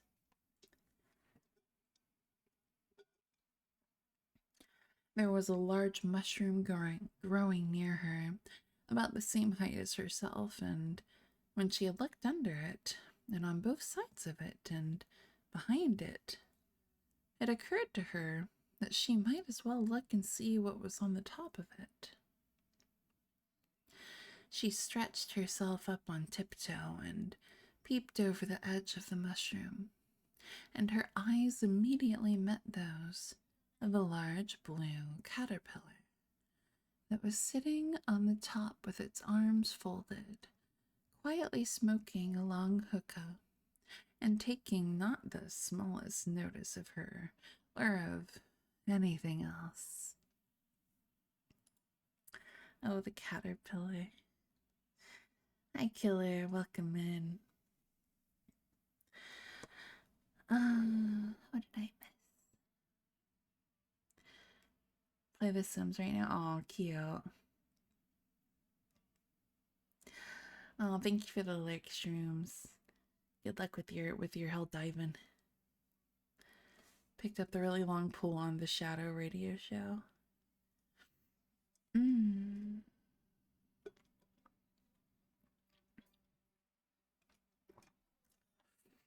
Oh, goodness. Chapter 5. Advice from a Caterpillar. The caterpillar and Alice looked at each other for some time in silence. At last, the caterpillar took the hookah out of its mouth and addressed her in a languid, sleepy voice. "Who are you?" said the caterpillar. This was not an encouraging opening for a conversation. Alice replied, rather shyly, I hardly know, sir, just at present. At least, I know who I was when I got up this morning, but I think I must have been changed several times since then." "What do you mean by that?" said the caterpillar sternly. "Explain yourself."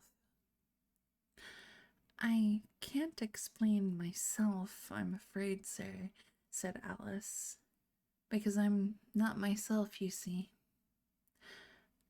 "I don't see," said the caterpillar. "I'm afraid I can't put it more clearly," Alice replied very politely, "for I can't understand it myself to begin with, and being so many different sizes in a day is very confusing." "It isn't," said the caterpillar. "Well, perhaps you haven't found it so yet," said Alice, "but when you have to turn into a chrysalis, when you have to turn into a chrysalis, you will someday, you know, and then after that into a butterfly. I should think you'll feel it a little queer, won't you?" "Not a bit," said the caterpillar.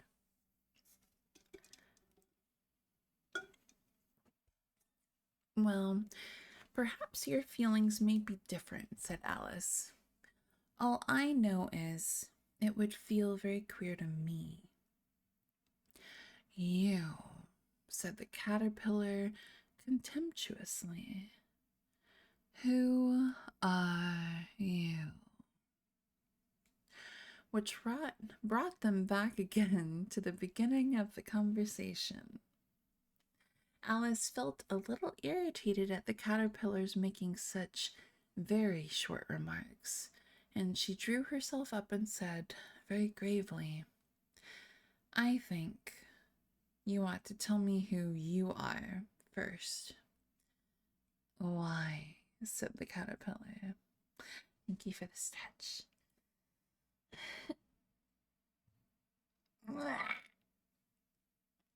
Oh, goodness.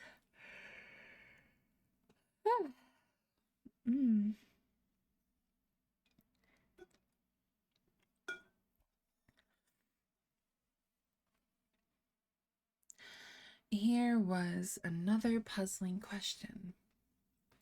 And as Alice could not think of any good reason, and as the caterpillar seemed to be in a very unpleasant state of mind, she turned away.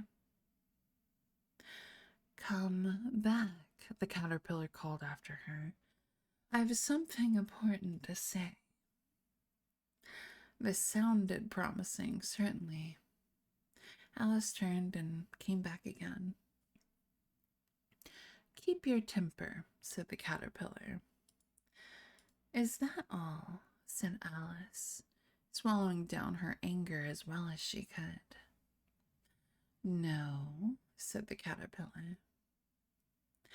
Alice thought she might as well wait, as she had nothing else to do, and perhaps after all it might tell her something worth hearing. For some minutes it puffed away without speaking, but at last it unfolded its arms, took the hookah out of its mouth again, and said, "So, you think you're changed, do you?" "I'm afraid I am, sir," said Alice. "I can't remember things as I used, and I don't keep the same size for 10 minutes together." "Can't remember what things?" said the caterpillar. "Well, I've tried to say, 'How doth the little busy bee?' but it all came different," Alice replied in a very melancholy voice.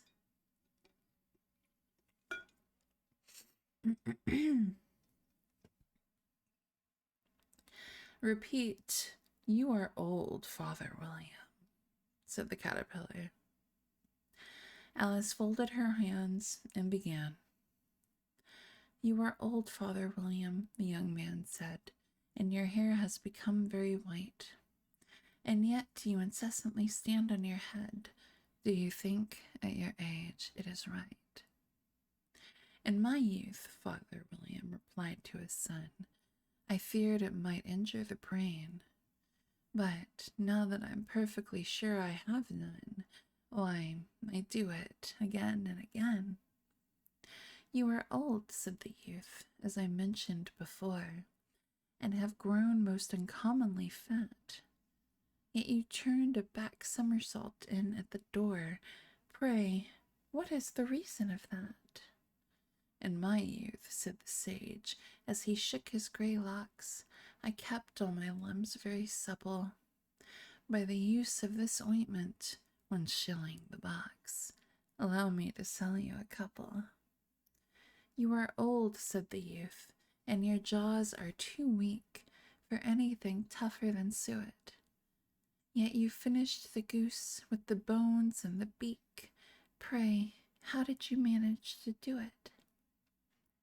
"In my youth," said his father, "I took to the law and argued each case with my wife, and the muscular strength which it gave to my jaw has lasted the rest of my life." "You are old," said the youth. "One would hardly suppose that your eye was as steady as ever. Yet you balanced an eel on the end of your nose. What made you so awfully clever?" "I have answered 3 questions, and that is enough," said his father. "Don't give yourself airs. Do you think I can listen all day to such stuff? Be off, or I'll kick you downstairs." "Be off, or I'll kick you downstairs."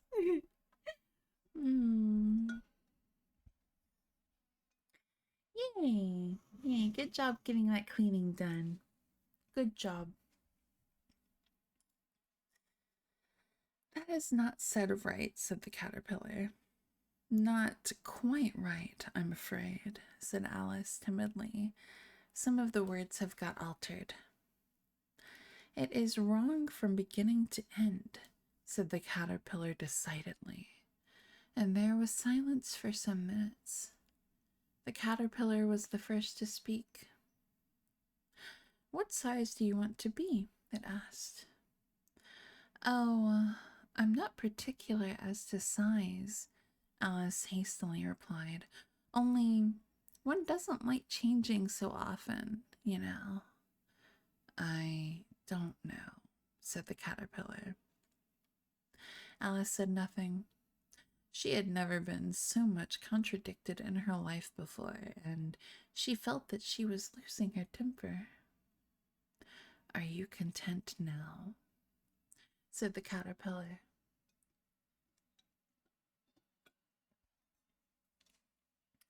Well, I should like to be a little larger, sir, if you wouldn't mind, said Alice. 3 inches is such a wretched height to be. It is a very good height indeed, said the caterpillar angrily, rearing itself upright as it spoke. It was exactly 3 inches high. But I'm not used to it, pleaded poor Alice in a piteous tone. And she thought of herself, I wish the creatures wouldn't be so easily offended. You'll get used to it in time, said the caterpillar, and it put the hookah into its mouth and began smoking again. This time Alice waited patiently until it chose to speak again. In a minute or two, the caterpillar took the hookah out of its mouth and yawned once or twice and shook itself. Then it got down off the mushroom and crawled away in the grass, merely remarking as it went, "One side will make you grow taller, and the other side will make you grow shorter."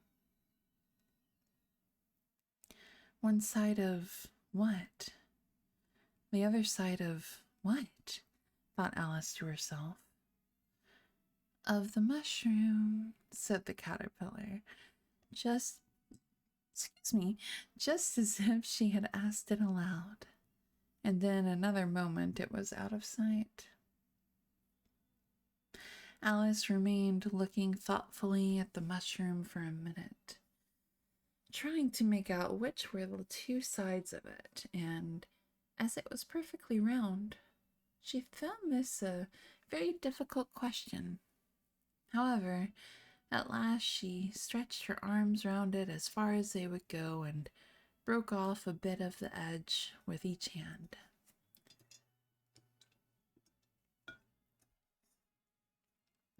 And now, which is which? She said to herself, and nibbled a little of the right hand bit to try the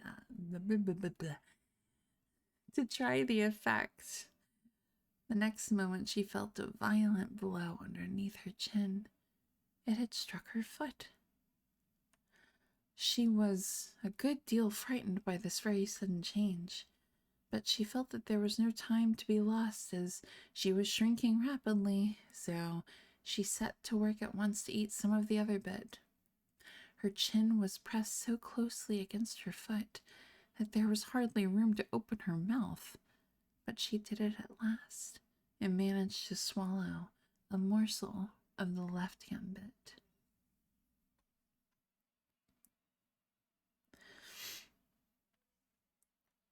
Impressed on how much humans have to deal with every day.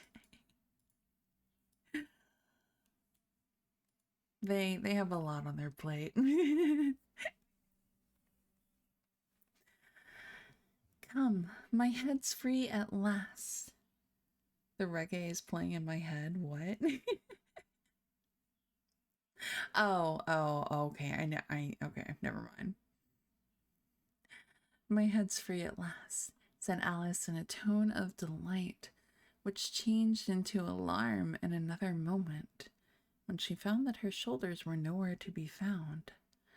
All she could see when she looked down was an immense length of neck, which seemed to rise like a stalk out of a seat of green leaves that lay far below her. What can all that green stuff be? Said Alice.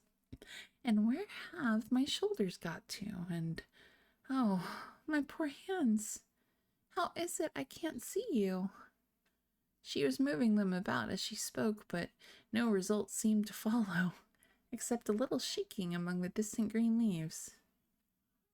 As there seemed to be no chance of getting her hands up to her head, She tried to get her head down to them and was delighted to find that her neck would bend about easily in any direction, like a serpent.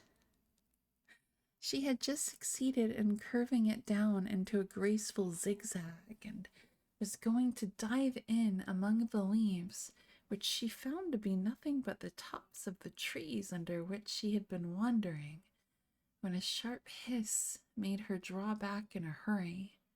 A large pigeon had flown into her face and was beating her violently with its wings.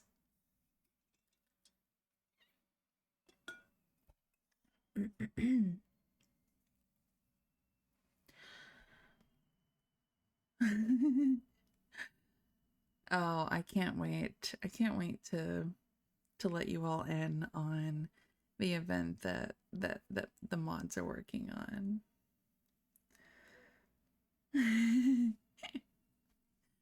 it's it's gonna be fun. It's gonna be really fun. It's something that we're all planning sometime in March.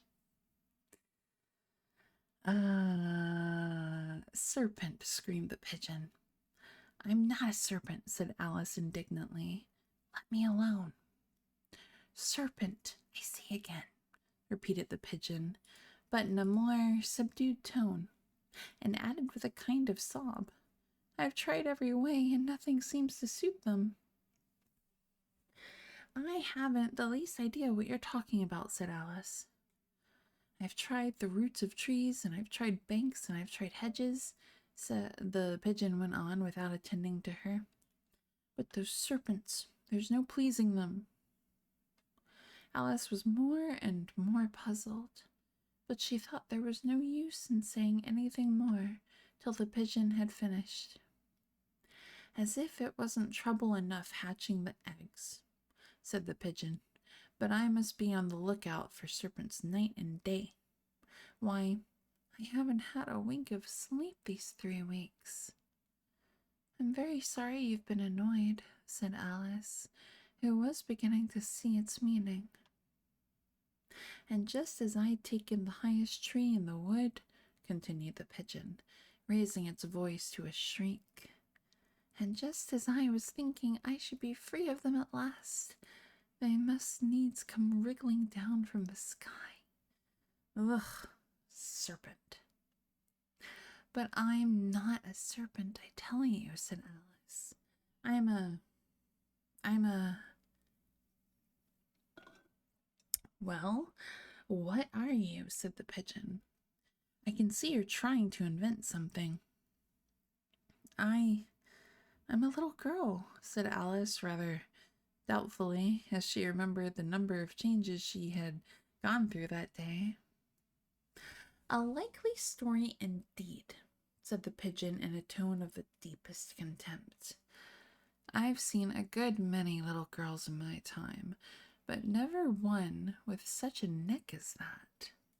No, no, you're a serpent, and there's no use denying it. I suppose you'll be telling me next that you never tasted an egg.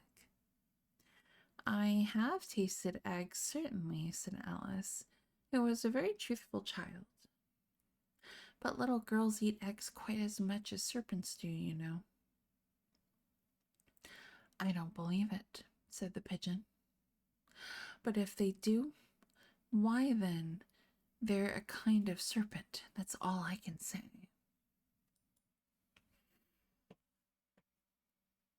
I'm not doing Rap God. Rage quit on it. Oh no, you rage quit. Oh no. I believe it, but oh no.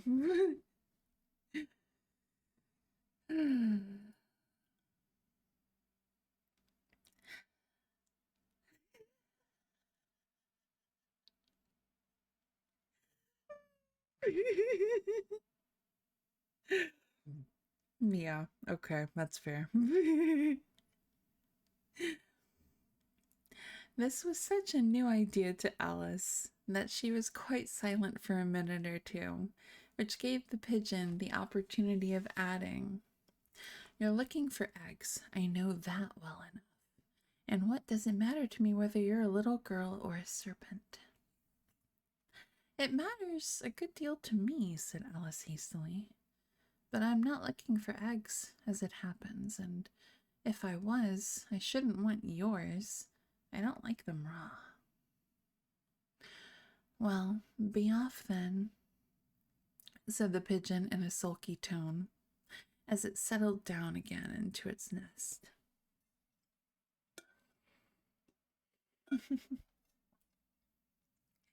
Alice crouched down among the trees as well as she could, for her neck kept getting entangled among the branches, and every now and then she had to stop and untwist it. After a while, she remembered that she still held the pieces of mushroom in her hands, and she set to work very carefully, nibbling first at one and then at the other, and growing sometimes taller and sometimes shorter, until she had succeeded in bringing herself down to her usual height. It was so long since she had been anything near the right size that it felt quite strange at first, but she got used to it in a few minutes and began talking to herself, as usual. Come, there's half my plan done now. How puzzling all these changes are. I'm never sure what I'm going to be from one minute to another. However, I've got back to my right size. The next thing is to get into that beautiful garden. How is that to be done, I wonder? As she said this, she came suddenly upon an open place, with a little house in it about 4 feet high. Whoever lives there, thought Alice, it'll never do to come upon them this size. Why, I should frighten them out of their wits. So she began nibbling at the right-hand bit again, and did not venture to go near the house till she had brought herself down to 9 inches high.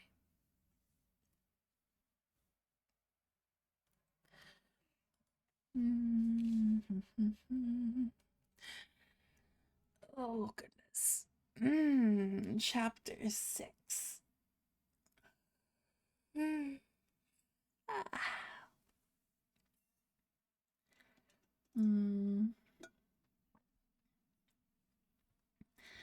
Chapter 6. Pig and Pepper. For a minute or two she stood looking at the house and wondering what to do next, when suddenly a footman in livery came running out of the wood. She considered him to be a footman because he was in is it livery? Livery? Otherwise, judging by his face alone, there goes my reading. Judging by his face only, she would have called him a fish, and rapped loudly at the door with his knuckles. It was opened by another footman in... I gotta look it up. It's gonna bother me.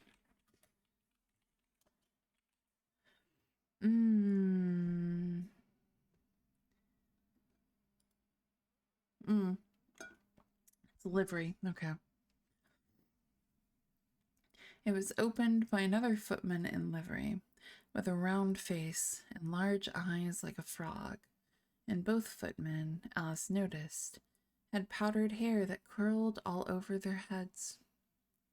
She felt very curious to know what it was all about, and crept a little way out of the wood to listen. The fish footman began by producing from under his arm a great letter, nearly as large as himself, and this he handed over to the other, saying in a solemn tone, "For the Duchess, an invitation from the Queen to play croquet."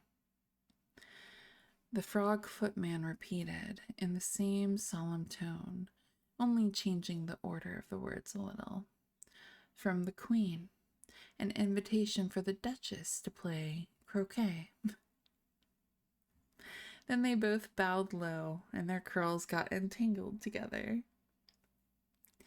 Alice laughed so much at this that she had to run back into the wood for fear of their hearing her.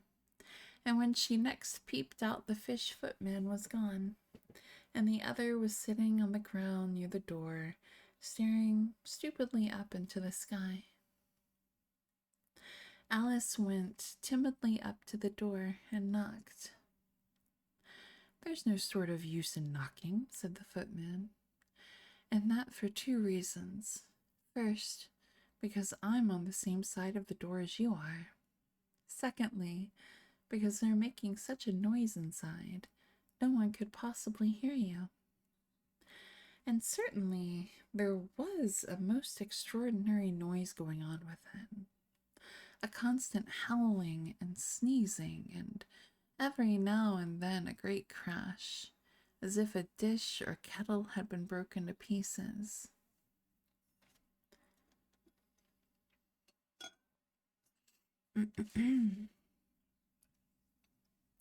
"Please then," said Alice, "how am I to get in?" "There might be some sense in your knocking," the footman went on without attending to her, "if we had the door between us. For instance, if you were inside, you might knock, and I could let you out, you know." He was looking up into the sky all the time he was speaking, and this Alice thought decidedly uncivil. "But perhaps he can't help it," she said to herself. "His eyes are so very nearly at the top of his head.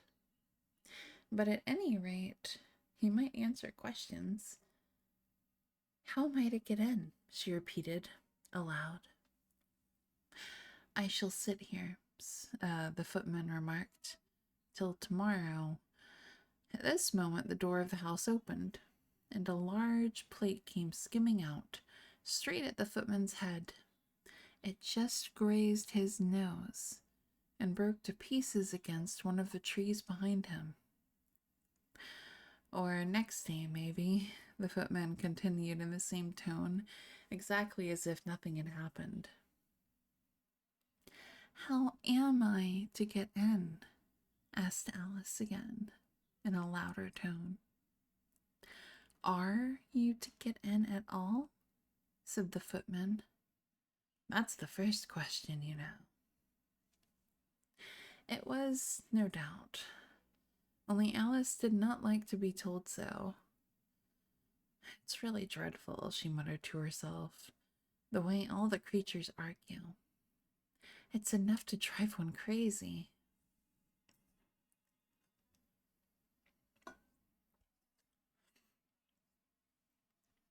The footman seemed to think this a good opportunity for repeating his remark with variations. "I shall sit here," he said, "on and off, for days and days." "But what am I to do?" said Alice. "Anything you like," said the footman, and began whistling. "Oh, there's no use in talking to him," said Alice desperately. "He's perfectly idiotic." And she opened the door and went in. The door led right into a large kitchen, which was full of smoke from one end to the other. The Duchess was sitting on a 3-legged stool in the middle, nursing a baby. The cook was leaning over the fire, stirring a large cauldron which seemed to be full of soup. "There's certainly too much pepper in that soup," Alice said to herself, as well as she could for sneezing. "Excuse me." There was certainly too much of it in the air.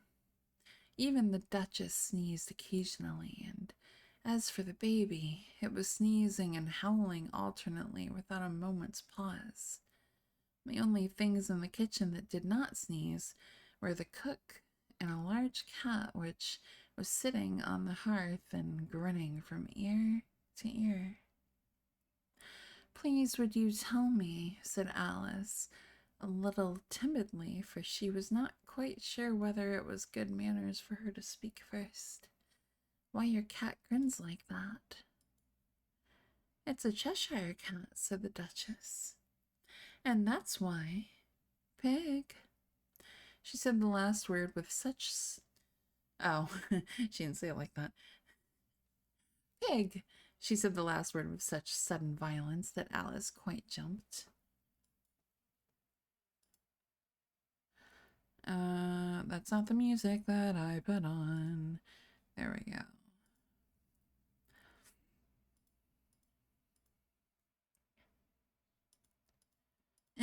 Okay, there we go.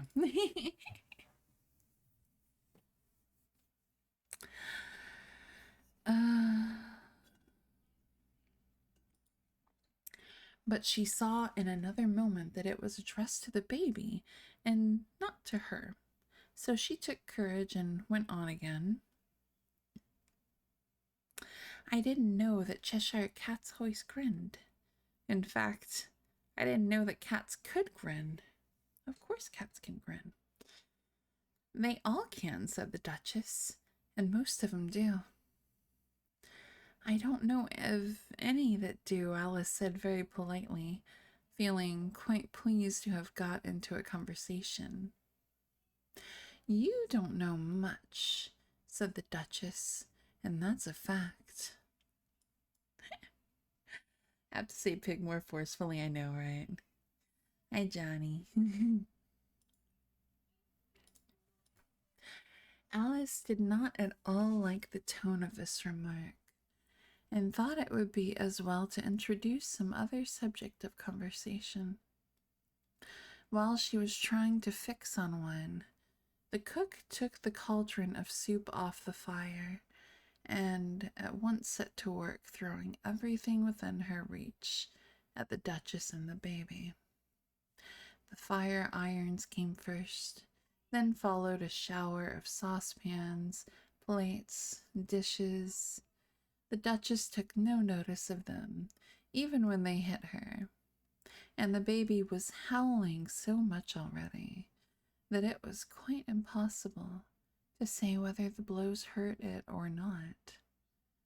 Oh, please mind what you're doing, cried Alice, jumping up and down in an agony of terror.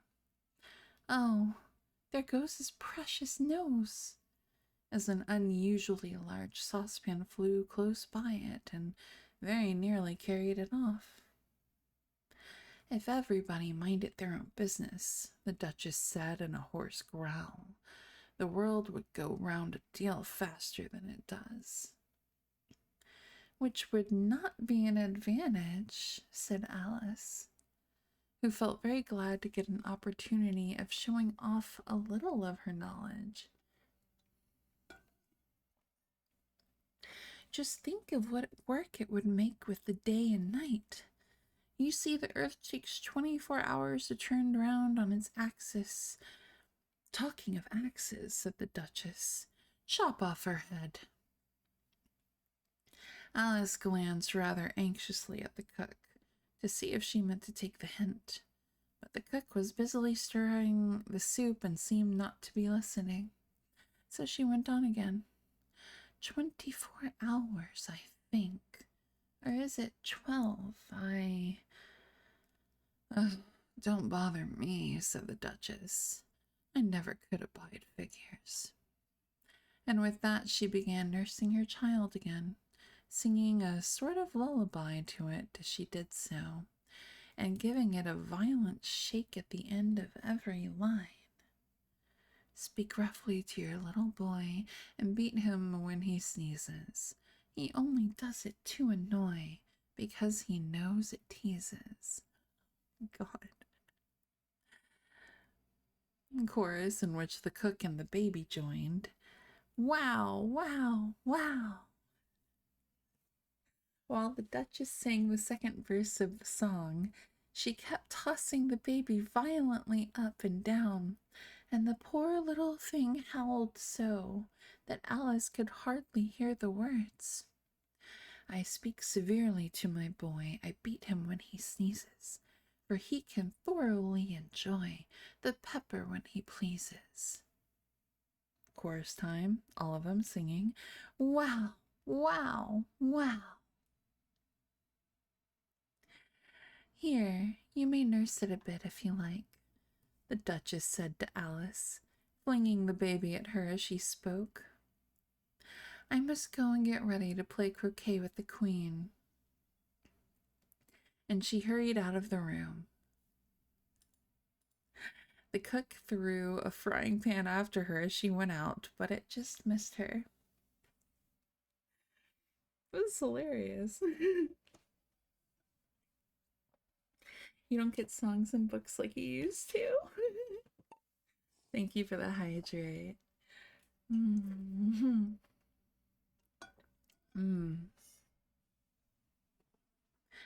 Alice caught the baby with some difficulty, as it was a queer-shaped little creature, and held out its arms and legs in all directions, just like a starfish, thought Alice. The poor little thing was snorting like a steam engine when she caught it, and kept doubling itself up and straightening itself out again, so that altogether, for the first minute or two, it was as much as she could do to hold it. As soon as she had made out the proper way of nursing it, which was to twist it up into a sort of knot and then keep tight hold of its right ear and left foot so as to prevent its undoing itself, she carried it out into the open air. If I don't take this child away with me, thought Alice, they're sure to kill it in a day or two. Wouldn't it be murder to leave it behind? She said the last words out loud, and the little thing grunted in reply. It had left off sneezing by this time. Don't grunt, said Alice. That's not at all a proper way of expressing yourself. The baby grunted again, and Alice looked very anxiously into its face to see what was the matter with it. There could be no doubt that it had a very turn-up nose, much more like a snout than a real nose. Also, its eyes were getting extremely small for a baby. Altogether, Alice did not like the look of the thing at all. But perhaps it was only sobbing, she thought, and looked into its eyes again to see if there were any tears. No, there were no tears. If you're going to turn into a pig, my dear, said Alice, seriously, I'll have nothing more to do with you. Mind now. The poor little thing sobbed again, or grunted, it was impossible to say which, and they went on for some while in silence. Alice was just beginning to think to herself, now, what am I to do with this creature when I get it home? When it grunted again, so violently that she looked down into its face in some alarm. This time there could be no mistake about it. It was neither more nor less than a pig, and she felt that it would be quite absurd for her to carry it further.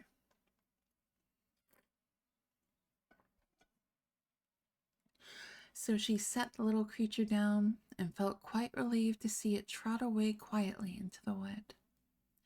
If it had grown up, she said to herself, it would have made a dreadfully ugly child, but it makes rather a handsome pig, I think. And she began thinking over other children she knew, who might do very well as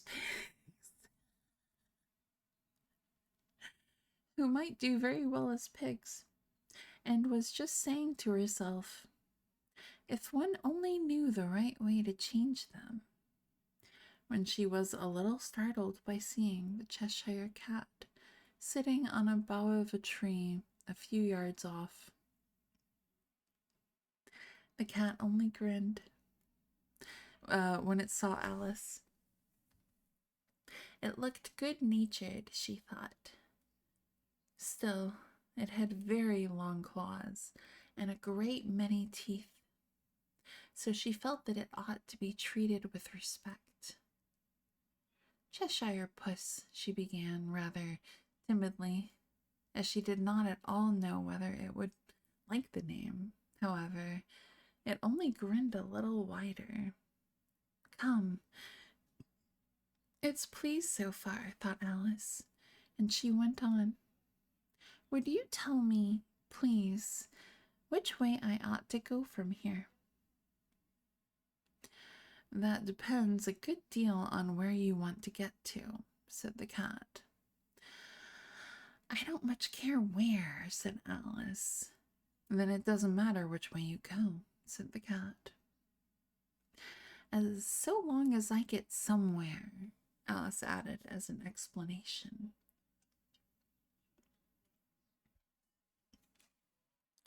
Oh, you're sure to do that, said the cat, if you only walk long enough.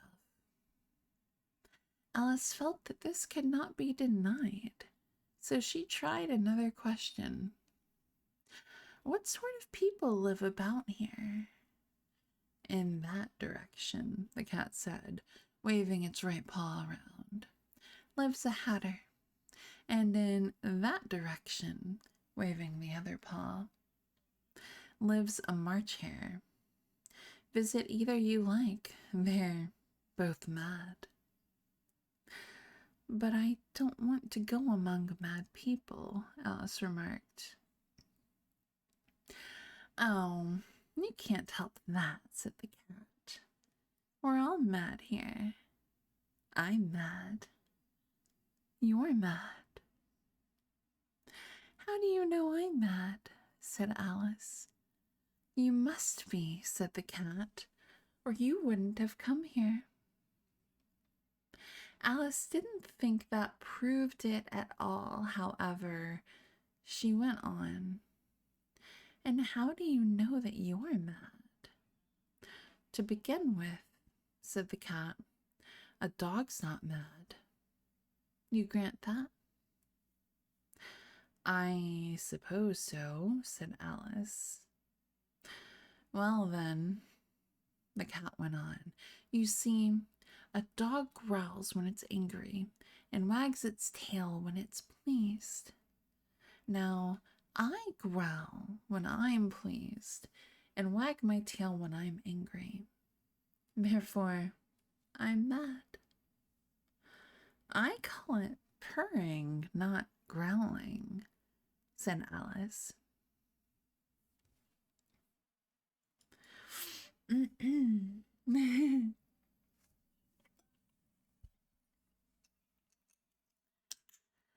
Nolcore, hi.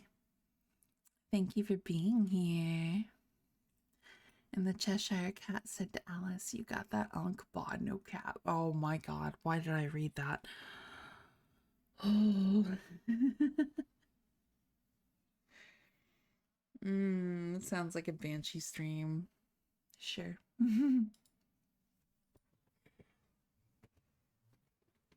Oh, goodness. Oh.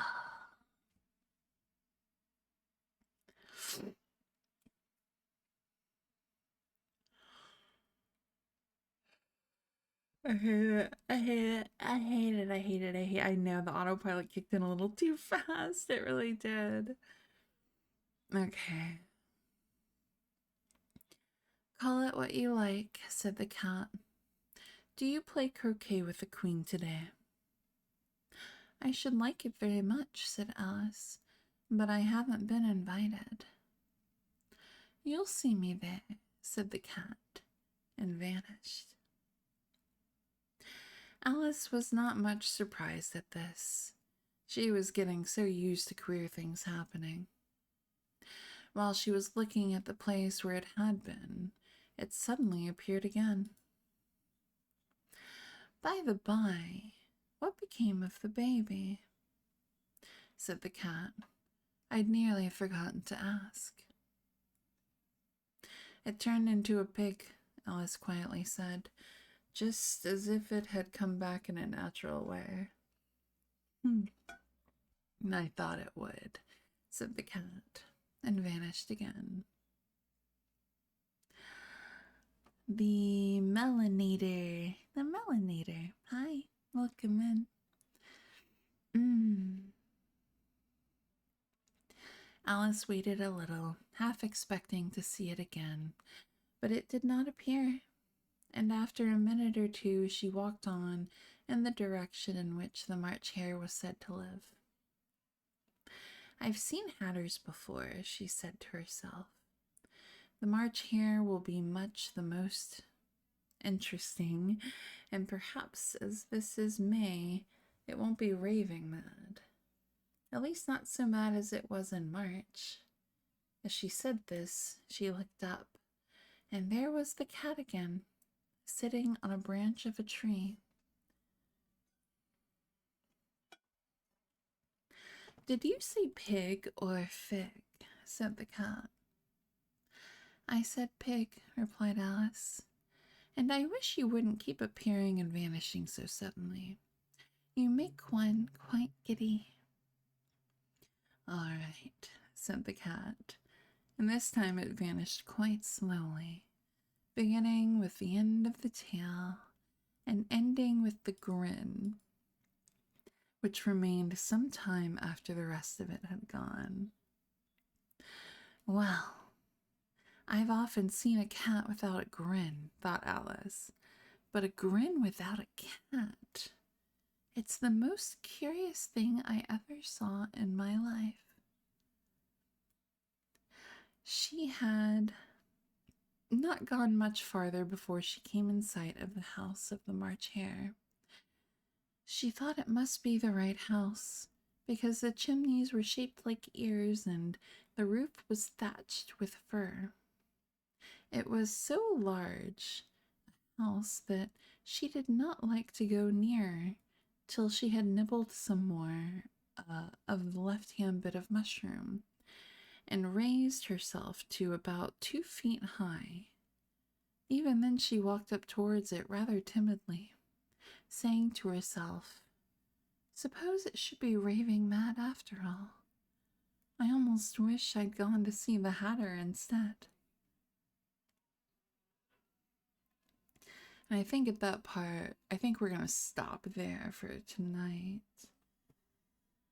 I'm gonna call with my IRL duo wife, and she can hear you and wants to know how you guys have been doing. Search Twitch channel a couple of times, so I followed. Oh, well, I appreciate the follow. And thank you for the stretch. Oh my goodness. Oh my goodness.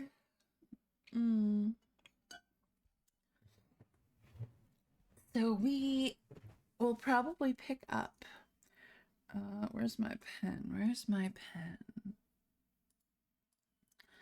Chapter 7 is what we will be starting next week, next Tuesday. Get my little my little calendar.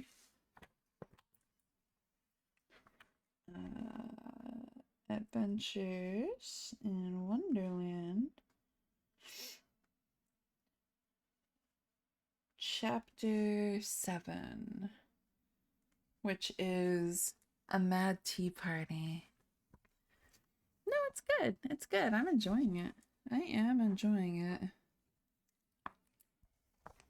I certainly am. Put this back up.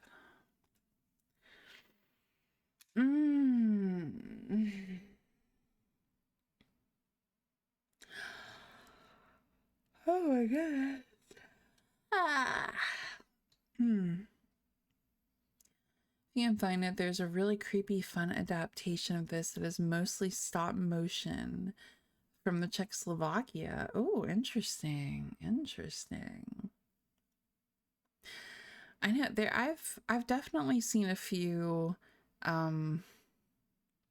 primarily like indie films that were different, like adaptations that were interesting and weird and cool and sometimes terrible. And for the 5th time today, thank you for the like. The book is good, but it's no Frankenstein. I didn't say that. I didn't say that. No, I'm really enjoying this. Mm. I'm really enjoying this. Um, all the characters are things that would be found in an attic. How interesting. It's such an interesting um and just fucking out there abstract story. Like the white rabbit is a taxidermy rabbit. Oh my god. mm.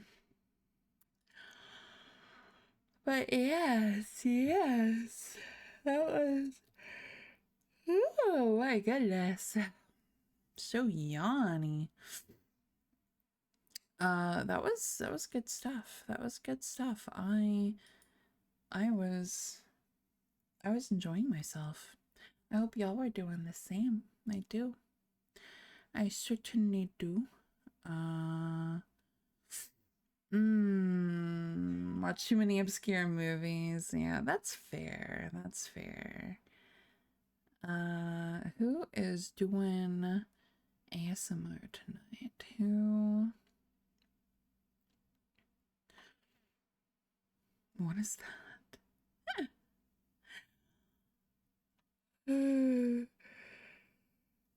Oh my goodness. Stop me yawning and yawning and yawning. Oh goodness. Okay. There we go. There we go. Or who have we not said hi to in a minute? ASMR on a Tuesday? Yeah, ASMR on a Tuesday. We just raided into her. Hi, citizen.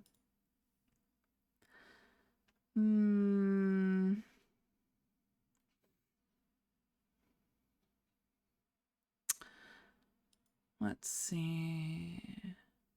21 minutes. We haven't said hi to Spoons in a minute. We might pop over there. Yeah, I think we'll pop over there. Yeah. She's just starting up too, so that'll be good. That'll be good. I like her background. That's cute. Ow! And I'm gonna jar Hyla Arcade. Alright, cutie pies. Okay, you stinking cuties, you little, just wanna squeeze you sometimes. Caramel, Melly, Melly, Melly. Hi, thank you for the hydrate.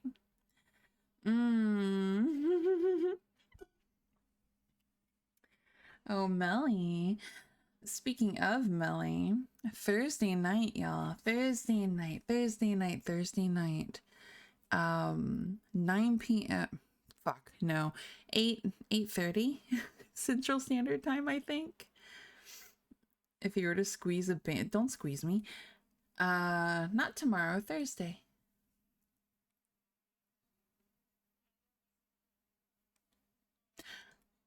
Now I'm like, did I put it wrong in the Discord?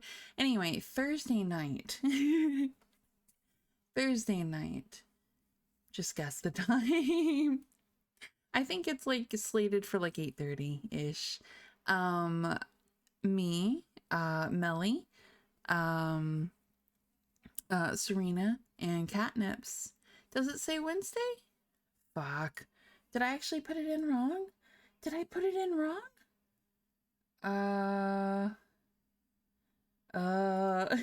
Did I? No, I didn't. No, it's Thursday. Anyway. Oh, currently answer. Shadow. What is happening? Thursday. Myself, Melly, Catnips, and Serena we'll be doing. I'm trying to announce the next stream. I'm trying to say what we're doing on the next stream. What is why? Is this just horrifying? No, it's not. I'm fucking done. I'm done with you brats.